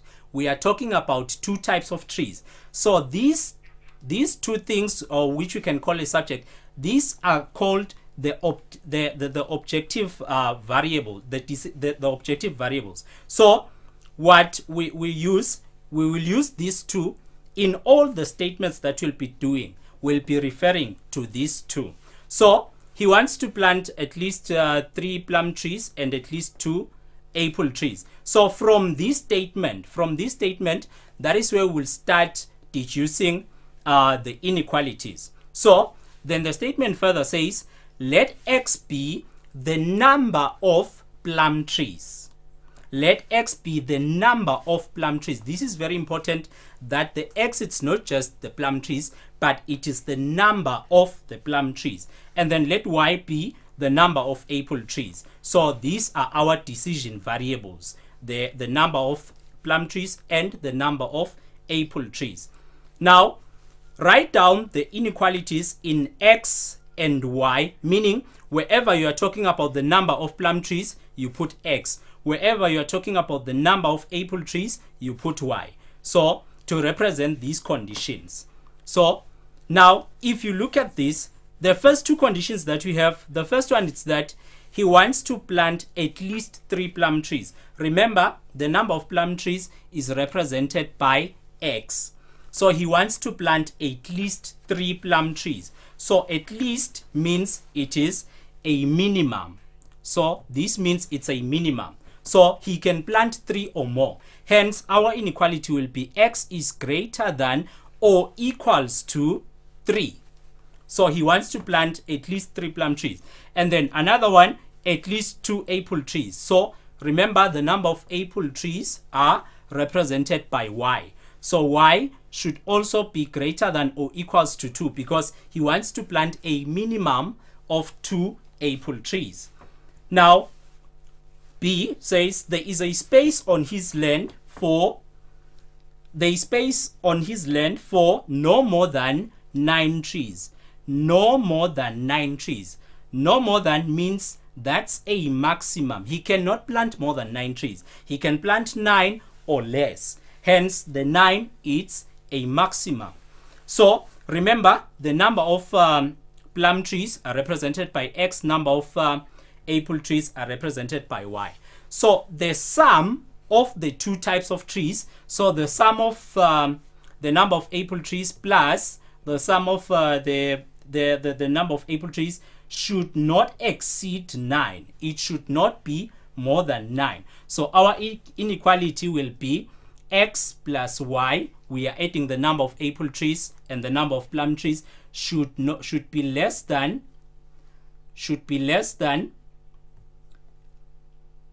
or equals to 9. So there is our third inequality.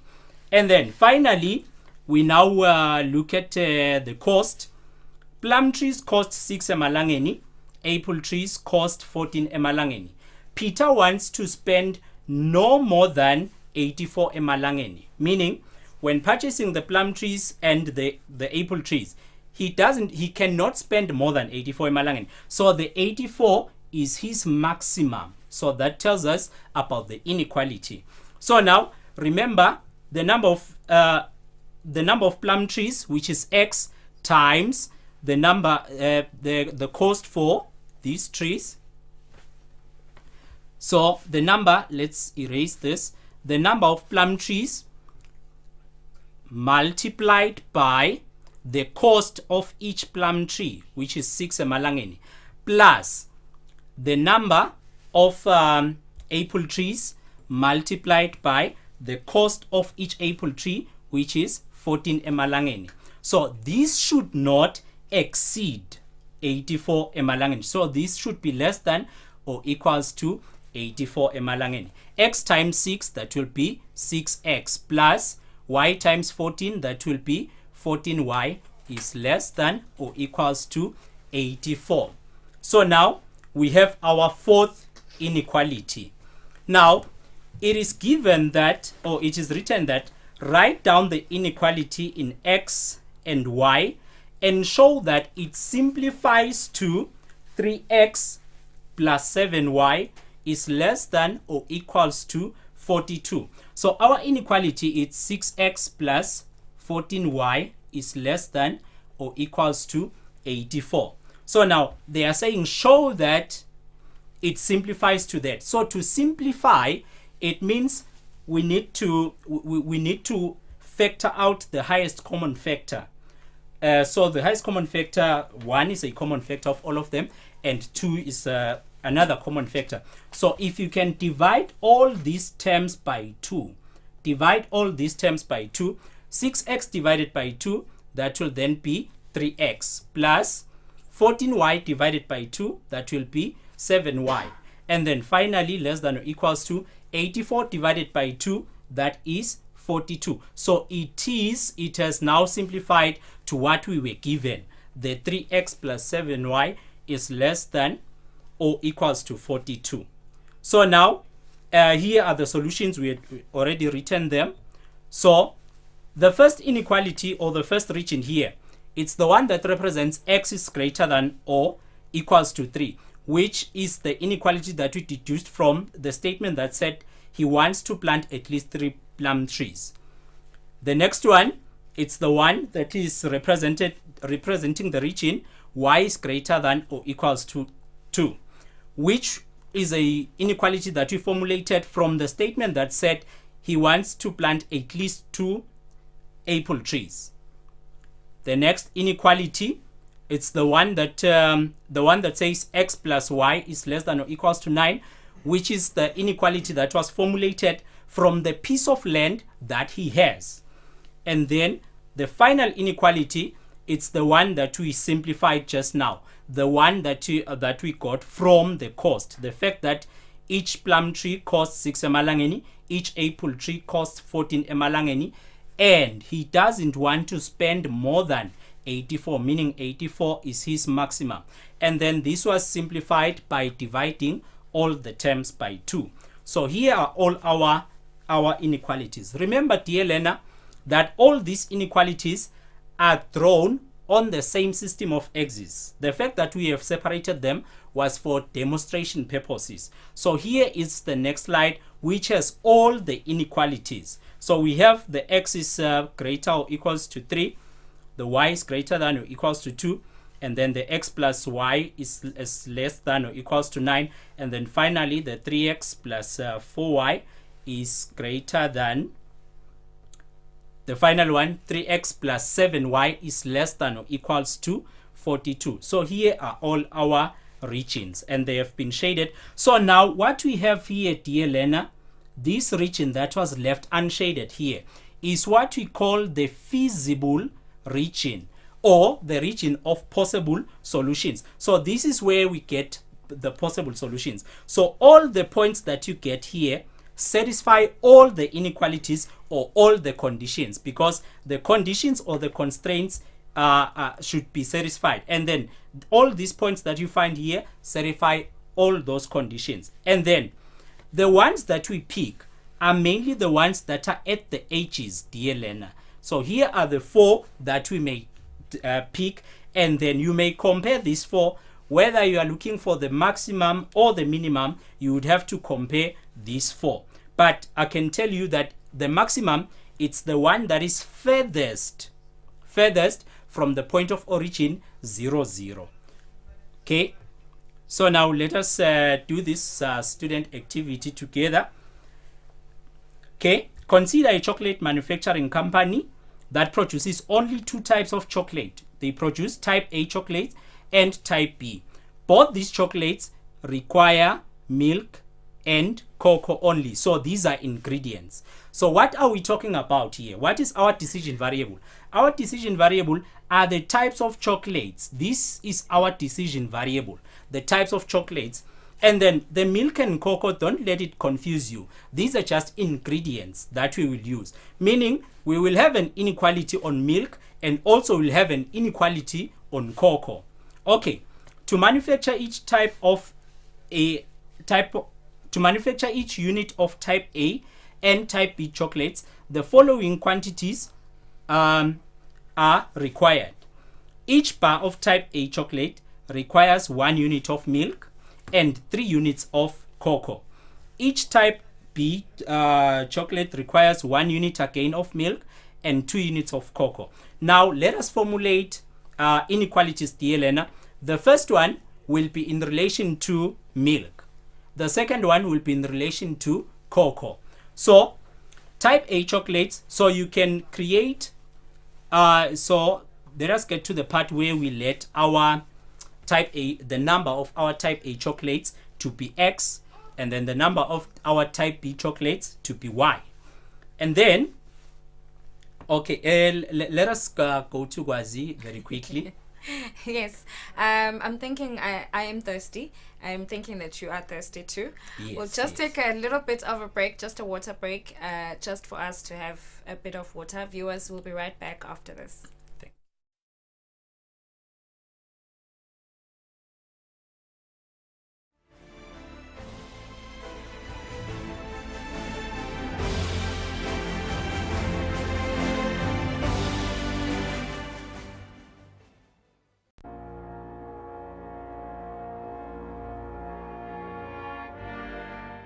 Hi, my name is Professor Shabang. I am an actor and a TV presenter. Coronavirus is a deadly virus, an invincible enemy killing people all over the world. We are not exempted, but together we can walk through and overcome as a nation. All we need to do is to follow the health precautions. Stay at home, stop the spread, and save lives.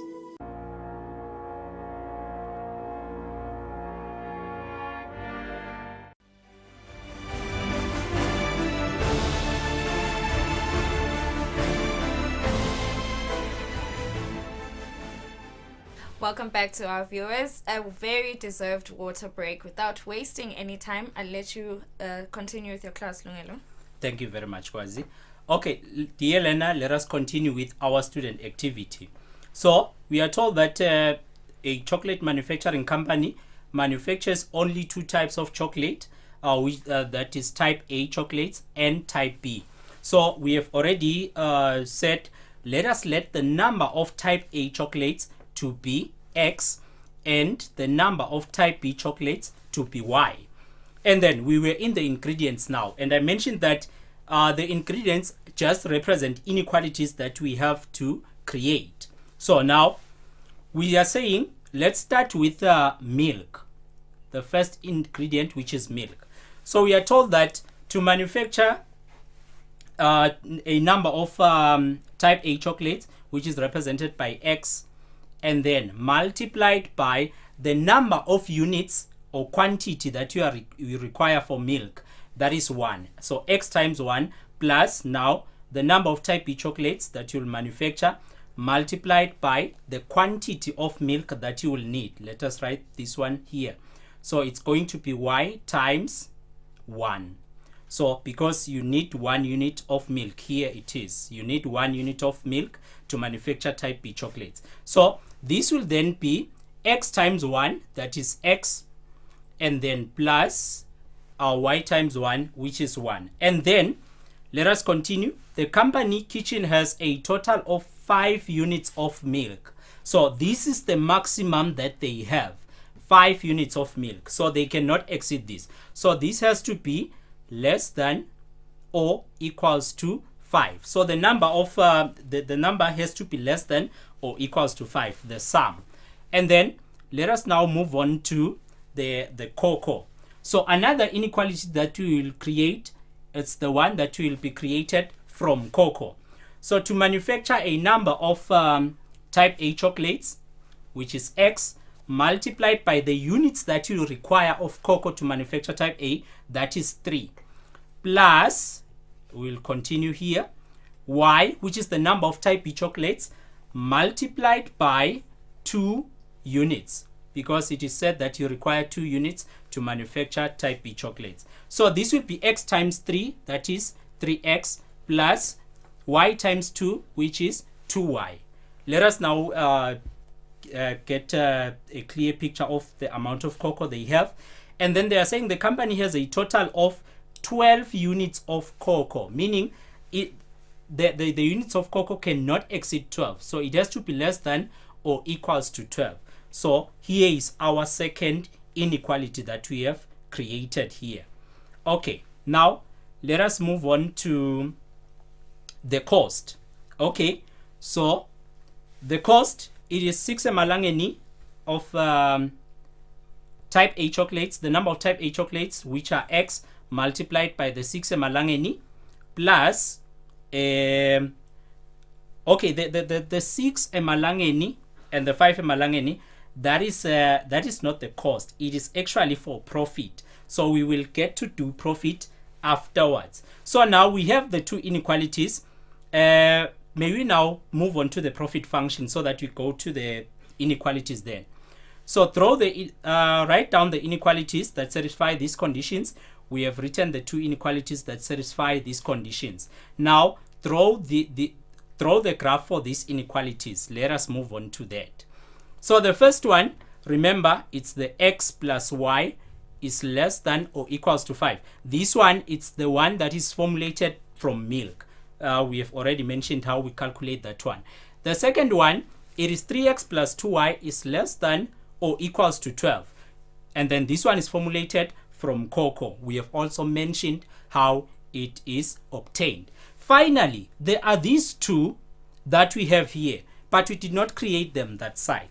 So these two inequalities, x is greater than or equals to 0, y is greater than or equals to 0. So these are called non-negativity restriction. They are by default always there. They simply mean in any production, there can never be a negative production. You either do not produce at all, meaning you produce 0, or you produce more. So x is greater than or equals to 0, and y is greater than or equals to 0. So they are from the non-negativity restriction. Now, the first inequality that we have, it is from the milk quantities. X plus y is less than or equals to 5. Remember, dear learner, how we test the regions. You just take any point. You may take 2, 2, and then put 2 where there is x, put 2 where there is y, and then you'll get 2 plus 2, that is 4, is less than 5, which means this is on the wanted region. Hence, we will shade this other region, which is the unwanted region. The next inequality, which was formulated from the quantities of cocoa, it is 3x plus 2y is less than or equals to 12. And then the two inequalities that we call the non-negativity restriction, the one that are there by default. So we can never produce less than 0 in any production. Now let us have all the inequalities together. So here is our feasible region. Here is our feasible region, or the region of possible solutions. So we will harvest our solutions from the H's here. So 0, 0 cannot be taken as a solution because it means there was no production at all. So here are our 3 points that we may use for solutions. Now let's go back to the profit. Now the company wishes to maximize its profit. How many units of type A chocolates and type B should be produced respectively. Remember, they said they get 6 emalangeni from the type A chocolates and then 5 emalangeni from the type B chocolates. So this is what we call the profit function or the objective function.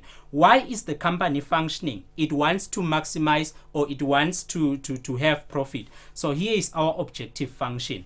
P is equals to 6x from the fact that 6 emalangeni per type A chocolate, and then 5 emalangeni per type B chocolates. And then here is our profit function. It's P is equals to 6x plus 5y. Now let's take one solution from the 3 that I mentioned here.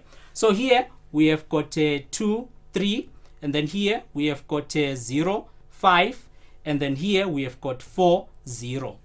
So you may test all of these coordinates on the profit function. Where there is x, you put this value. Where there is y in the profit function, you put this value.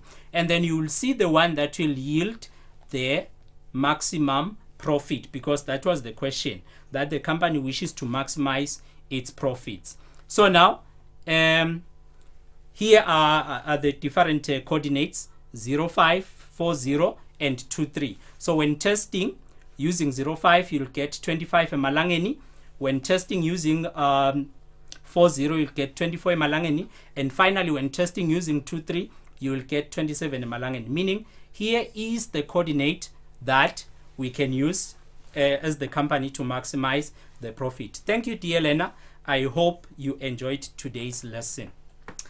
Thank you very much, Lungelo. I'm hoping your learners enjoyed the lesson as well, and I hope they got a bit of something from that lesson. And we hope to see you again for another mathematics lesson.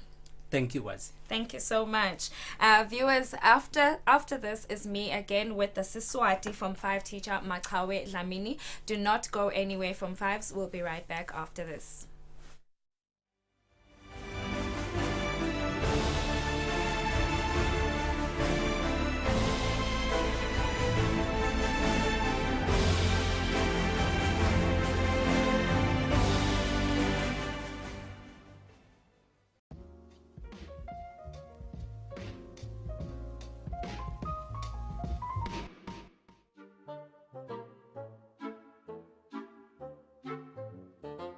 Kids, wash your hands so you can come in and have lunch. Okay, Mom. Tabo, apply some soap. You shouldn't just use water only. But my hands aren't dirty, Nolwazi.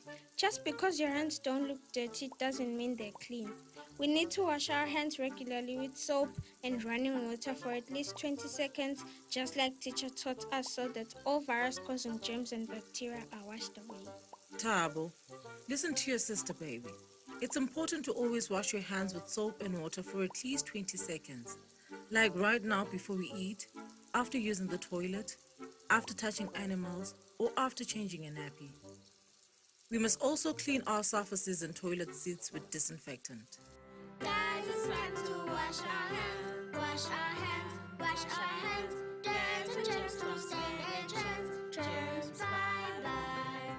First the water, then the soap, and you scrub all your palms. Scrub your fingers till they're clean, rinse and dry. Guys, I'm home. Welcome back, honey.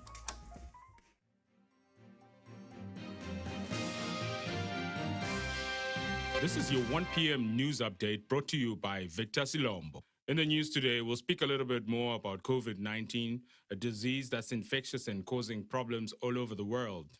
COVID-19 is an infectious disease caused by the coronavirus. The disease can spread from person to person through small droplets from the nose or mouth, which are spread when a person with COVID-19 coughs or exhales. These droplets land on objects and surfaces around the person, and other people then catch COVID-19 by touching these objects and surfaces, then touching their eyes, nose, or mouth. Here's a few simple precautions that you can follow to reduce your chances of being infected or spreading COVID-19. Regularly and thoroughly clean your hands with an alcohol-based hand rub or wash them with soap and water. Cover your mouth and nose with your flexed elbow or use a tissue when you cough or sneeze. Then dispose of that used tissue immediately in a dustbin. Avoid touching your eyes, nose, and mouth. Maintain a social distance of at least 1 meter between yourself and everyone else. Drink copious amounts of water to make sure your body is hydrated. And remember, if you develop a fever, a cough, or have difficulty breathing, call 977.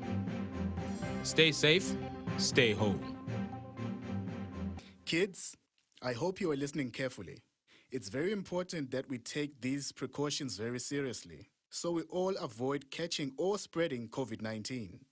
So, we must stay home for our safety. Okay? Yes, Dad. Learn to cough and sneeze with your pal Grover. Step 1. Realize you are about to sneeze. Step 2. Move your elbow towards your nose and mouth. Step 3. Bless you. 1, 2, 3. Remember to cough and sneeze into your arm or elbow, not your hands.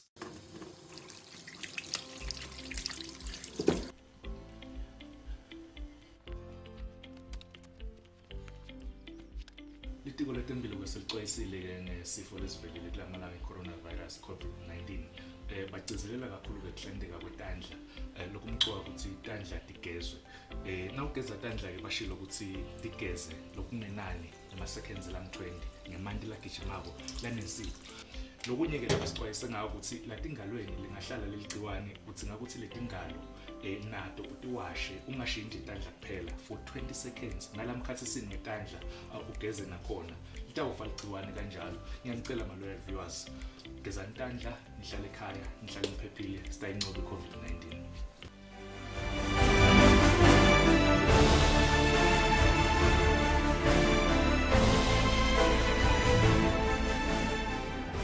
Asikwemukele mbukeni ehlelweni ilona i-home study losembi kwakho ngunokwazi wakwaDlamini kanti kulesikhathi samanje sitawufunza sona Siswati selibanga leli-11 kanti sevele sowukhona thishela waso Siswati Machawe Dlamini. Machawe ngabe unjani namuhla? Ngiyaphila nokwazi ngabe unjani wena? Ngiyaphila nami kakhulu Machawe. Engabe namhla esifundweni sethu sidabe sifunza ngani futhi utabe uexpect ukuthi umfundi wakho afunze ini makuphela lesifundo?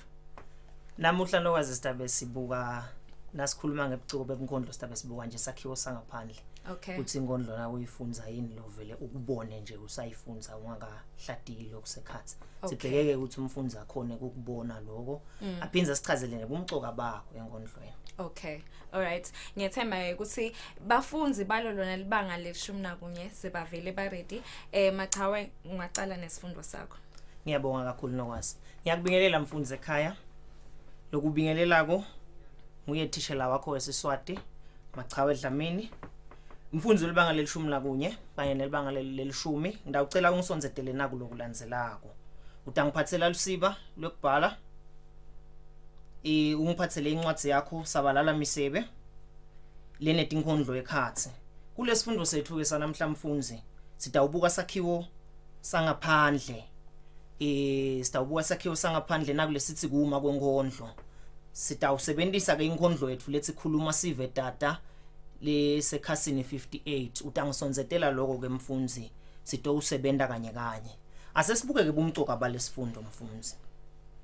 Sifundo sethu simcoka ngoba sitawukhona kulolonga likhono lemfundisi lekunaka konke lokuvetwe bunkondlo aconze bumcoka bako. Kucija likhono lemfundisi lekucubungula buciko lobuvetwa sakhiwo sangaphandle. Sithi ke uma sikhuluma ngesakhiwo sangaphandle siyasibuka bese sesiyabuka bumcoka baso. Kufanele ke ukuthi umfundisi akhone ukucubungula lokusho ukuthi ahlatiye abone ukuthi sakhiwo sangaphandle simcoka ngani kule nkondlo. Imigomo yesifundo sethu ke ekupheleni kwalesifundo mfundisi kufanele ukhone kubona buciko lobuvetwa sakhiwo sangaphandle nabusetshenziswe enkondlweni. Ukhone ukuchaza lobuciko lobuvetwa sakhiwo sangaphandle. Uphinze ukhone ukuchaza bumcoka baleti inhlobo desakhiwo sangaphandle enkondlweni.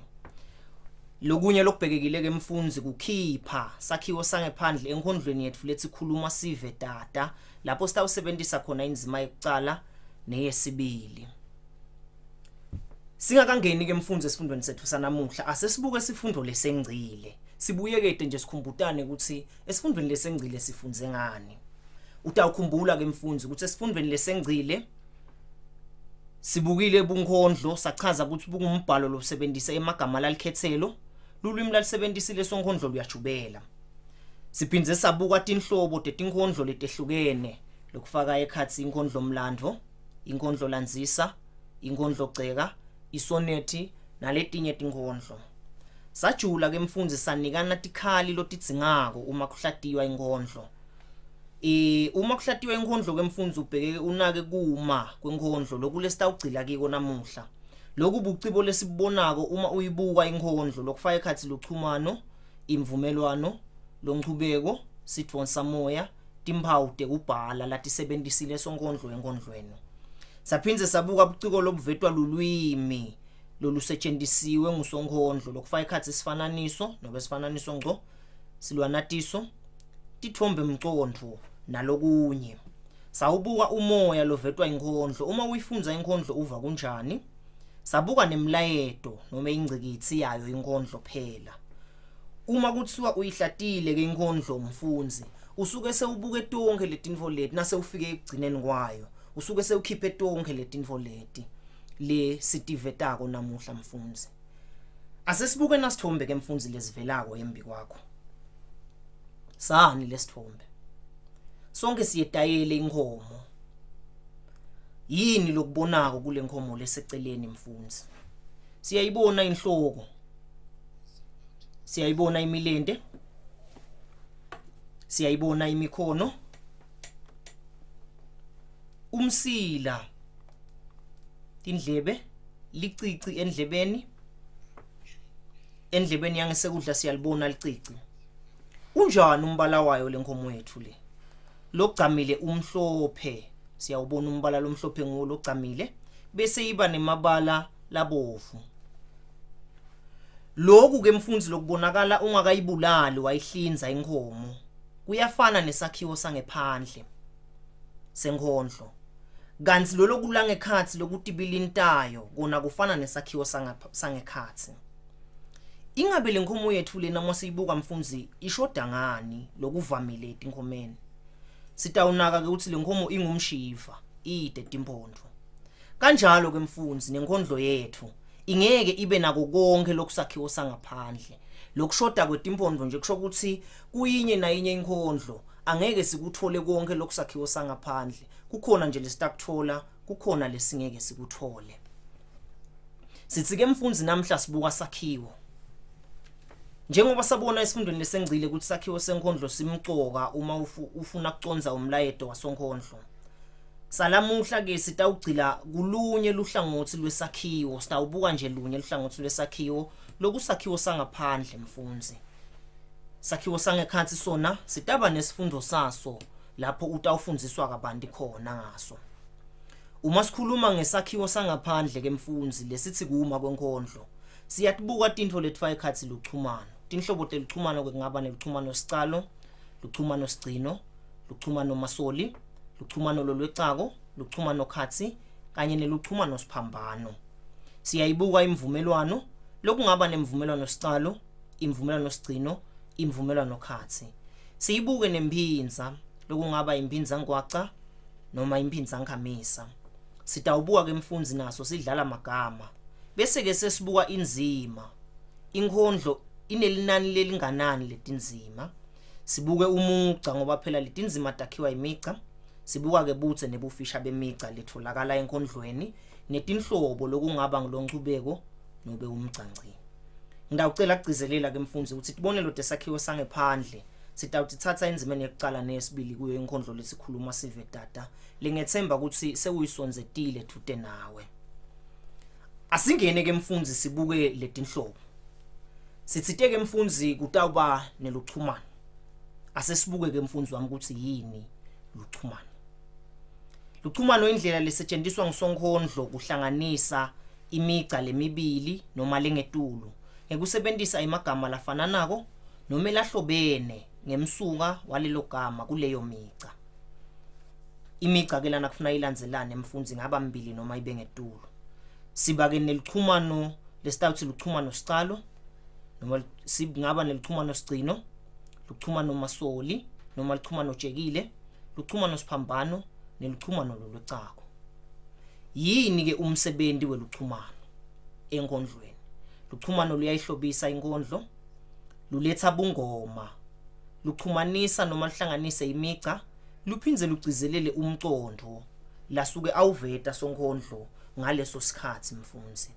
Kunemcondo ke la ubhalako sonkondlo kuleyo nkondlo. Nakazivele luchumano lusita ke ukuthi siubone lo mcondo, siukhiphe, siuchaze, utasisita kakhulu ekutheni siuthole umlayeto wayo inkondlo. Asibuke ke mfundzi tinhlobo teluchumano sitichaze. Hlobo lokucala luchumano masoli. Lapha ke sibuka kufanana noma kuhlobana kwemagama lokutholakala ekucaleni kwemica lelandzelanako. Siphindze sibe neluchumano sigcino lapho sithola khona ukuthi kufanana noma kuhlobana kwemagama kutholakala ekugcineni kwemica lelandzelanako. Sibe neluchumano jekile noma luchumano masoli. Ligama lokugcinwe ngalo noma lelingasekugcineni emgceni wekucala liba sekucaleni emgceni wesibili. Kungenteka futhi kuguculeleke ligama lekucala emgceni wekucala libe sekugcineni noma ngasekugcineni emgceni wesibili. Asinake naku ke mfundzi ngelichumano lolujekile kuthi leli gama angeke sonke isikhathi libe sekugcineni ngci kulomuca. Kungenteka libe ngasekugcineni njengoba sivetile, mhlawumbe kuba nalo bese kuba nelekugcina ligama. Sibuka nje lokuthi emgceni lolandzelako bukhona yini ubuhlobo lesibutholako, angeke kube sekugcineni ngci ngaso sonke isikhathi mfundzi. Letinye ke tinhlobo telichumano sinelichumano siphambano. Ligama lelisekucaleni emgceni wekucala liba sekugcineni emgceni wesibili, bese ligama lekugcina emgceni wekucala liba sekucaleni emgceni wesibili. Sibe nelichumano khathi lapha sithola ukuthi kufanana noma kuhlobana kwemagama kutholakala emkhathini wemica lelandzelanako. Bese ke siba nelichumano lolwecako lapho kuhlobana noma kufanana kwemagama kutholakala emgceni lemibili lehlukaniswe ngumuca emkhathini. Mfundzi asinake ukuthi uma sikhuluma ngelichumano siphambano lamagama uma sesiwabuka nasitawudweba nje lamagama kufuna abe mane atholakala emgceni lemibili. Uma singadweba siwahlanganise lamagama kutawuphuma lokusasiphambano ngiko sithi luchumano siphambano. Kanjalo ke neluchumano lolwecako liba khona leligama lelihlobene nalelinye kulomugca wekucala kuthi emkhathini kulomugca lolandzelako kubete bese liyavela emgceni lolandzelako lo kungaba ngumugca wesithathu. Asinake ke mfundzi ukuthi luchumano lolwecako lona lungatholakala ekucaleni kwemica noma litholakale ekugcineni, kushiyane ngekuthi sonkondlo ulubeke kuphi kule mica yakhe mfundzi. Ngiyathemba usalandzelela mfundzi. Uma sibuka ke sakhiwo sangaphandle mfundzi asikapheleli singakayibuki imvumelwano. Ini vele imvumelwano? Kuphindwa kwemisindo lefananako emgceni lelandzelanako enkondlweni. Siba nemvumelwano siqalo. Imisindo lefananako iba sekucaleni emgceni ngiko sithi imvumelwano siqalo. Sibe nemvumelwano khathi. Imisindo iyafanana ekhathi kwemica. Sibe nemvumelwano sigcino. Imisindo ke yona iyafanana ekugcineni kwemica. Asinake nako ke mfundzi lokungaba buhlobo emkhathini wemvumelwano kanye nalo luchumano. Imvumelwano neluchumano mfundzi siyithola emigceni lelandzelanako lokusho ukuthi akubi ngumuca munye. Neluchumano nalo silithola emigceni lelandzelanako kanjalo nemvumelwano siyithola emigceni lelandzelanako. Sithi ke yini umsebenzi wemvumelwano? Imvumelwano enkondlweni iyahlobisa iphindze ilethe bungoma. Akukapheleli ke mfundzi ngesakhiwo sangekhathi. Ikhona nemphindza. Ini imphindza? Kuphindwa kwemisindo lefananako emgceni munye. Asinake nako ke mfundzi. Luchumano nemvumelwano kona kutholakala emigceni lelandzelanako. Imphinza sesiyithola ke emgceni munye. Ngilapho ke sitawuthi imphinza khona kona kutholakala emgceni munye. Asibuke tinhlobo tayo imphinza mfundzi. Sinemphinza msindvo. Lokungaba kuphindwa kwemisindvo lefananako emgceni. Kungaba ngikhamisa kungaba ngigwaca. Sibe nemphinza lunga, kuphindwa emalunga eligama lafananako emgceni. Sibuye sibe nemphinza magama. Le lapho sonkondlo sitawuthi kuphindwa emagama lafananako. Singaba ke mfundzi naso sidlala amagama. Lapha sithi emagama lavakala ngalokufananako kuhlamuse kodwa abe asho imicondvo lehlukile. Yini ke umsebenzi wayo imphinza? Iyahlobisa enkondlweni, ilethe bungoma, iphinze igcizelele umcondvo wasonkondlo, ikakhulu nakulesitawuthi imphinza magama. Asesicathanise ke mfundzi lesakhiwo sangaphandle lesisibukile. Luhlobo lokucala sibukela uchumano. Luchumano ke silithola emigceni lelandzelanako. Khona ke nasikhuluma ngelichumano sibuka emagama lafananako noma lanebuhlobo. Umsebenzi wawo ukuhlobisa nekugcizelela. Sibuke imvumelwano. Nayo itholakala emigceni lelandzelanako. Khona ke sinaka umsindvo wayeligama leliphelele. Iyahlobisa, iletha bungoma. Sibe nemphinza. Yona itholakala emgceni munye. Lapha ke kungaba ngumsindvo nemagama. Yona iyahlobisa, iletha bungoma, igcizelele umcondvo lotsite. Sichubeke ke mfundzi sibe nezidlala amagama. Sona sitholakala emgceni munye. Lapha sithola emagama lanemicondvo lehlukene. Umsebenzi wesidlala amagama unanzisa. Mfundzi, sakhiwo sangaphandle ke uma kayibhala sonkondlo inkondlo yakhe ufaka timphawu tsite tekubhala lesitayele mfundzi. Timphawu tekubhala ke mfundzi lesikhuluma ngato la nguleti lotatiko nawe mfundzi. Kungaba ngufeleba, kungaba ngungci, kungaba ngukhefane, kungaba ngumbabati njalo njalo. Kanjalo ke mfundzi nasenkondlweni timphawu letisetshenzisiwe timcoka ngoba tiveta umcondvo tsite kuleyo nkondlo. Timphawu lesingaba nato kungaba ngukhefana. Khefana ngatholakala ekugcineni kwemugca. Kukhomba ukuthi lo mcondvo lokukhulunywa ngawo uphelele. Angatholakala nasemkhatsini wemugca. Lolu hlobo lwakhefana lolu ke sithi isithonsa moya. Sisho ukuthi ke naka lokho la kushoko sonkondlo kubalulekile. Singaba ke nemugca ngci wona lesikubona ngekuthi ube neliphawu lolungci ekugcineni. Ukhomba kuthi kulowo mugca umcondvo lophelele awushoti.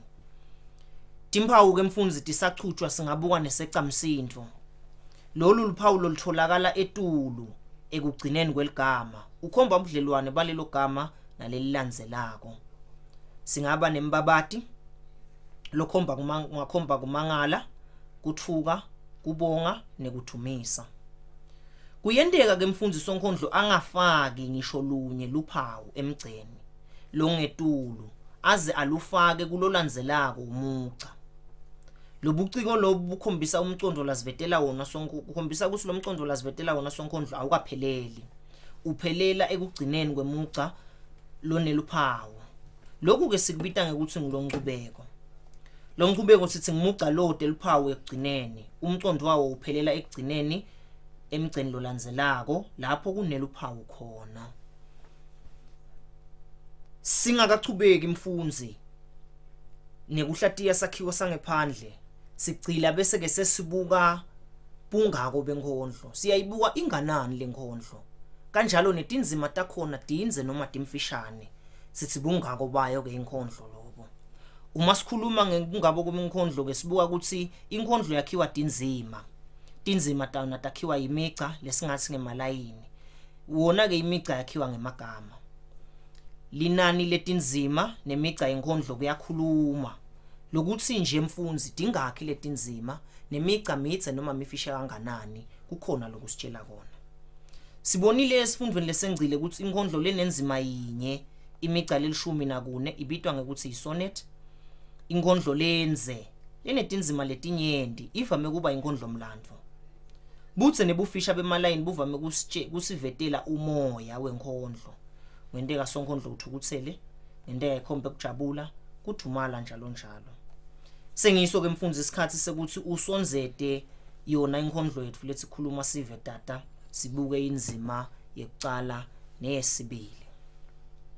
Asingene ke mfundisi enzimeni yekucala yayo inkondlo khuluma sive tata siyifunze kanye kanye.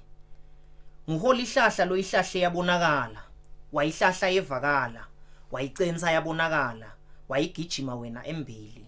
Embili ukhonjwa tifiso telinyendi, embili ukhonjwa insandvo elinyendi.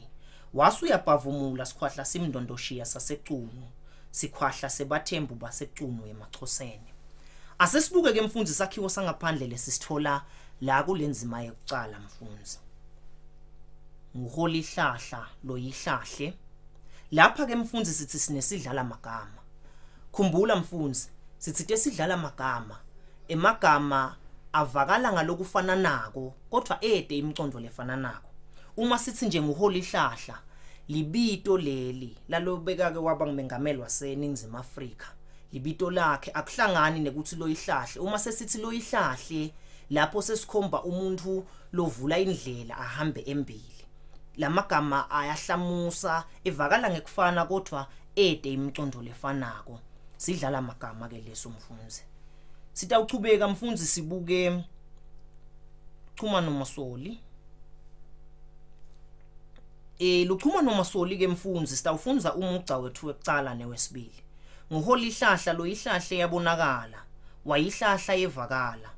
Khumbula ke mfundisi, sithi uma sikhuluma ngeluchuma nomasoli, lapha mfundisi ligama lelisegcineni noma ngase kugcineni kwemugca liyafanana noma liyahlobana neligama lelisekucaleni emgcini lolandzelako. Asesibuke ke uma sithi lo ihlahle lona liyahlobana neligama lelithi wayihlahla. Ngiko ke sithi lolu luchuma nomasoli noma luchumano lolutshekile.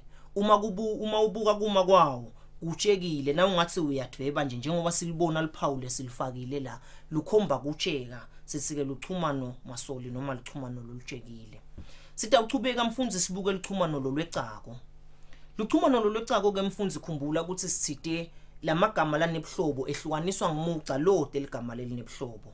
Uma ubuka umugca wekucala ugcina ngeligama lelithi yabonakala egcineni. Umugca wesibili sewude buhlobo. Kanjalo ke umugca wesithathu ugcine ngeligama lelithi yabonakala. Lapha ke sithi luchumano lolwecako siyabona ukuthi buhlobo buyatholakala emgcini wekucala, emgcini wesibili sekude kuyeca kucela emgcini wesithathu. Ngiko ke sithi luchumano lolwecako.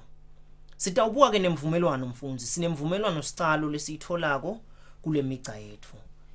Emgcini wesibili, wesithathu newesine. Uma sibuka lapha ke mfundisi sithite imvumelwano sesibuka umsindvo hayi emagama laphelele. Sitawubuka wayi uma athi sonkondlo wayihlahla yevakala, wayicenza yabonakala, wayigijima wena embili. Uma sithwebela ke lemsindvo le wayi kuwo onke lemigca lemithathu mfundisi lapha ke sithola imvumelwano sicalo. Sicubeke mfundisi sibuke luchumano sicalo imvumelwano sicalo. Sicubeke mfundisi sibuke luchumano sicalo kufanana noma kuhlobana kwemagama kutholakala ecaleni kwemigca lelandzelanako. Lapha ke sina embili. Siyabona mfundisi lamagama lawa ayafanana atholakala ekucaleni kwemigca lelandzelanako mfundisi. Lolunye uhlobo loluchumano lesinalo mfundisi ngilo luchumano sigcino. Lapho sitawuthola khona ligama lelithi telinyendi kuthi ngaphasi kwalo embili ukhonjwa tifiso telinyendi, embili ukhonjwa insandvo elinyendi. Lamagama lathi telinyendi elinyendi ayahlobana. Luchumano sigcino ke mfundisi ngoba wona atholakala ekugcineni kwemisho lelandzelanako. Siphinze futhi silithole luchumano masoli lesikhulume ngalo ngenhla nakathi sonkondlo wasuyabhavumula sikhwahla simndondoshiya sasecunu, sikhwahla sebathembu basecunu emachoseni. Lapha ke mfundisi ligama lelithi sikhwahla neligama lelithi sikhwahla emgcini lolandzelako lisikhombisa kona ukuthi luchumano kunebuhlobo mane luchumano masoli noma luchumano lolutshekile. Uma sichubeka ke mfundisi siyadibuka netimpawu latisebenzisile sonkondlo enkondlweni.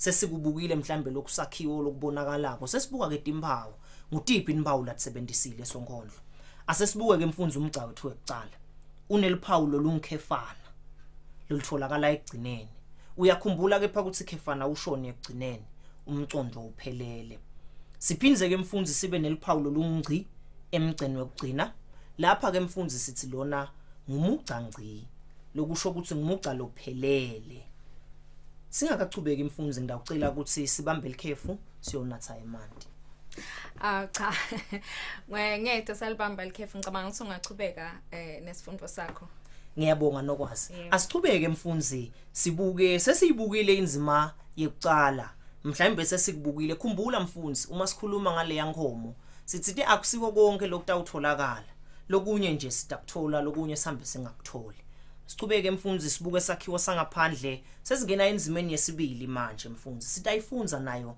kanye kanye levakala lelo livi limumethe emandla nemagunya. It is now time to forget the past. It is time for all of us to come together and focus on building our rainbow nation. Uma sibuka ke mfundzi kulomugca wethu kule nzima yethu lena mfundzi umugca wesithathu newesine ude luphawu ekugcineni kude luphawu lesilibonako lana mfundzi bese ke umcondo wawo uphelela ngaphasi lapho sithola khona luphawu lolungungci lokhu ke mfundzi ngulomugca lesithi ngulongcubeko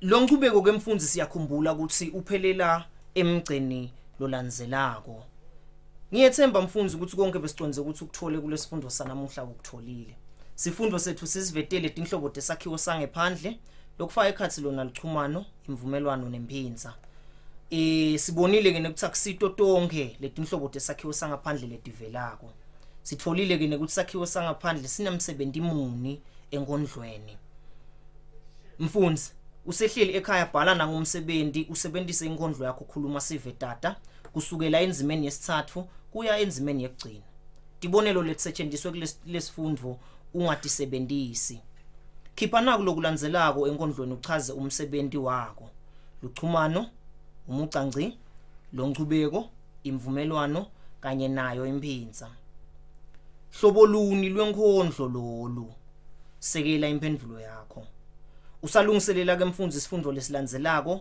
nika tibonelo tetinongo letikhomba sakhiwo sangekhatsi lokutaba sifundo lesilandzelako ungafunza encwadzini yakho sabalala misebe likhasi 219 kuya ekhasini 226 bekukuhle mfundzi weSiswati sihleli kanye kanye emsakatweni weEswatini TV igcine uphephile mfundzi ngekugeza tandla emandla akhe letako lana ensipho usebenzise isifonyo gwema kuchawulana kwangana nekuhaza edolobheni angaze akubambe mahazana ngiyabonga mfundzi Siyabonga kakhulu Machawe isifundo sakho besimnanzi kakhulu siyethemba nokuthi sitakubona futhi esifundweni lesilandzelako seSiswati ngiyabonga kakhulu nokwazi ngiyethemba ukuthi nami ngidawubuya esifundweni lesilandzelako sitokhona ukuthi bafunzi bakhongotele lwati loluthide asibonge mbukeli sitawulandzela ke nale radio khona manje asithathe nje likhefu lelincane siyabuya khona manje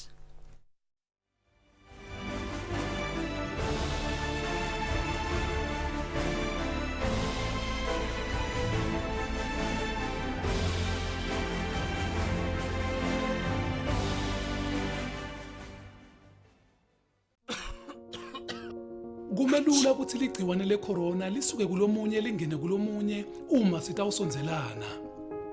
Singasita sinciphise kuanza kwalo ngekuthi sikhweshelane. Lokhu kusho ukuthi singachawulani, singathinzani njengokuhagana nje. Tikhweshise ngesigaba lesiyimitha kusuka kulabanye. Kumcoka kakhulu kuhlala uhlobile nekuthi hlobisa uma uke waphumela kubantu. Ngekubambisana sitakumisa kwanza kwaleli gciwane sibe ngulabaphilile eSwatini sibambisene kulwa nekwanza kweligciwane lecorona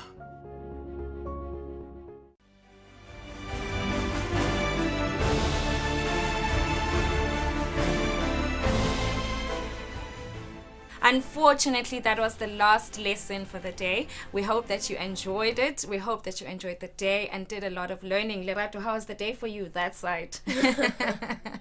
Well, the day for me today was very interesting, and I'm sure it was interesting for the grade 7s, Form 3s, and Form 5s as well. Nogwazi, what's today's timetable? Actually, tomorrow's timetable looking like?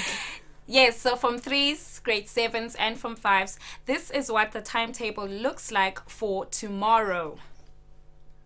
So tomorrow we have religious education for grade 7 from 2 p.m. until 2:30 p.m. Then we have Siswati for Form 3 from 2:30 p.m. until 3:08 p.m. Then we have English language for Form 3 from 3:08 p.m. until 3:45 p.m. Then we have English language for Form 5 from 3:45 p.m. to 4:25 p.m. Then we have religious education for Form 5 from 4:25 p.m. until 5 p.m. Lerato, please remind our viewers about our social media platforms. Well, dear viewers, our social media platforms are as follows. You have YouTube and Facebook, where we're live from 2 p.m. to 5 p.m. So if you missed any episodes, you can catch us there live from 2 p.m. to 5 p.m. on our YouTube channel. Nogwazi? And just to remind you, we do have a WhatsApp number. Please feel free to use it if you have any questions, relevant questions, please, that you can ask. And please, can I emphasize this? Please stop calling us, because we are not going to answer. And just to remind you, you can subscribe on our YouTube channel to get notifications of when we are live. So guys, we'll see you tomorrow. Lerato? Bye guys. Bye.